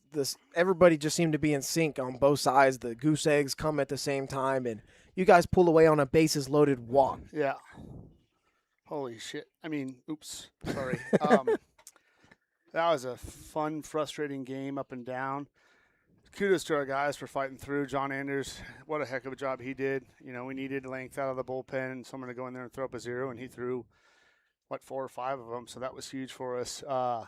And, yeah, our offense just kept plugging away. You know, JJ and I were talking, I think, in, like, the 3rd inning or 4th inning. He's like, it's going to be a 19-10 game. And I was like, I pray it's not. We're low on pitching, but, yeah, I give it to our guys for fighting back and finding a way to win. You always want to win those games. Yeah, and just, I mean, to me, the guy that stands out is Anders. He comes in, throws 4 in the 3rd Man. when their offense was as hot as it was, and he just shut them down. Yeah, you need someone to be able to come in and get a zero, and he did a really good job of stopping the momentum, and their pitching did the same kind of thing. Anytime you throw up 1, 2, 3 or 4 runs in an inning, you need your pitching staff to go out and throw up a zero to keep the momentum, and we did not do a very good job of that today on the mound until he came in. But he was phenomenal, and again, kudos to our offense for plugging away and finding a way to win that ball game. And the hits came at times, but it was really the drawing the walks and the couple hit by pitches. There was 12 walks by the Oilers throughout the game. Talk about the at-bats that your guys took and how, I mean, that was huge, taking advantage of their inability to find the zone. I'll take it any way we can get it. I know our guys can do that too. We've had a ton of walks this year as an offense, and that's an attribute to their eye and their plate discipline. I thought we've done a really good job of that so far. I think Beef and Park alone were on base like 7 times tonight from freebies. And so when those start adding up, you add pitches to their pitch count. You get to the bullpen, they start throwing poor pitches, and we do damage with them. And you saw what happens when that comes around. And then talk about what was your message kind of to these guys, because they've been waiting to play for like 5 days now. The weather sucked, and now it's great. Yeah. Just finally getting back out there and getting into the swing of things in this final stretch. Yeah, I mean, we got, I think, 11 in 9 days or 8 days 8 or something. days. Yeah, so I know they were itching to play. They were bummed we didn't get to play last night, and, you know, we looked a little rusty early, but we shook that off and came in with a win. I don't see any other off days coming up. The weather looks like it's pretty good for the next week and a half, and so it's time to get to work and try to distance ourselves from everyone else in the league and give us a little bit of a cushion so we can play for a couple games longer after the season ends. And then talk how maybe favorable the cancellations might have been to your bullpen, because it kind of has thinned out, and the starting pitcher with guys leaving, having to go home, it's eaten up 16 innings total on your bullpen. I don't know if you view it that way, but I just thought of that as less innings that they have to throw. Yes, but the hard part is it's in a shorter stint. And so, like, I think we have 8 games in 5 days, and when you only have 9 or 10 pitchers, not many guys can bounce back after they throw 35-plus pitches the next day. So then you're trying to bleed into the day after. You know, we're really looking for Kyle Chase to give us a good start in Game 1 tomorrow, give us some length so we can the bullpen can kind of take a bit of a break, and then we'll see if we go bullpen game in Game 2 or if we look to JColo. We haven't really discussed that much yet. All right, thanks so much. Yep. Miners win 11-10 over the Oilers. Take it 6-3 in the head-to-head over the season over them. And we've got another guest joining us. Here comes Big John. Jonathan Anders joins us now. Go ahead and put this thing on, Bubba. Yep, let me move this down closer to your mouth. All right, we're good. What's up, 4 1/3, no runs? Yeah. How you feeling, dude? You know, pretty good. You know, just pound a strike zone, had the guys backing me up on defense, and ate up some innings, and we got that last walk at the ninth, or the 8th, and had me out together in the ninth. So just got to shut it down. Yeah, what's going through your head when you come into the game in a pressure moment where it's as close as it is, as much runs are being scored, and then it's on you to come in and lock it down, and then even after you gave up that single? You know, you just got to come and you get strike one and then try to just put up zeros from there. I mean, I feel like I've done it my whole time at school. So, I mean, back at school, I was in that spot, and I'm used to it, but you put up that first zero, and then you build zeros and push momentum your way. I mean, you can really feel it. You know, after I came in and we gave up the 2, and then we put the 2 back and I threw up that 0, you kind of felt the momentum just switch. I mean, you had the crowd. The crowd was on the back. You heard them. They're excited. So, I mean, you just got to take advantage of the momentum and keep pounding the zone, and zeros will fall your way. Yeah, and I'll give you a chance to be cocky if you choose to take it. But you kind of have the Oilers' number. I mean, you've shoved against them. You had 5 perfect innings in a row in your last 2 appearances against them. Then 4 1/3. You give up 1 hit, no runs. What is it against this lineup that you see that not a lot of other pitchers don't in this league?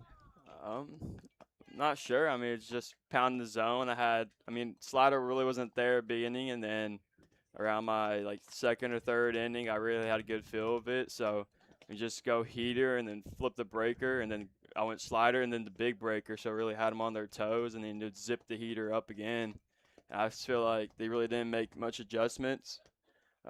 They kind of it was just kind of the same game plan, and they really didn't make an adjustment. So there's no need to change anything if it's working at the time. And I know for you, you've been pitching about once a week over the course of the summer, but then the amount of games coming up over the next week to end the regular season, what's your focus on trying to be as healthy and ready to go as you can in case you are called upon, say, 3 days from now for an inning or so? Yeah, so, I mean, tomorrow I'll make sure I go to bed early tonight, just pound a lot of water, and then probably just get in the gym, hit a good little recovery lift type of deal. I was joking with the guys. I think Alaska Club opened up their the pool, or they got the new slide and everything set up in that's the huge. pool. So I was telling the guys I might go back there and do a few flips off the diving board, hit a couple just pool recovery type of work, and I'll get in with Doc and do some just cupping, scraping, and then just light toss and be ready to go when they call my name next. All right, well, thank you so much, Big John.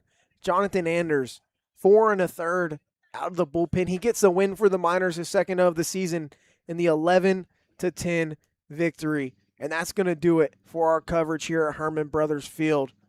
From Ben Cameron, I'm Kaden Bessent. Thank you for tuning in. Tomorrow, game starts at 2 o'clock. Game 2 starts at 4 o'clock against the Bucks. We've got a doubleheader, so join us around 1:45 right here on YouTube.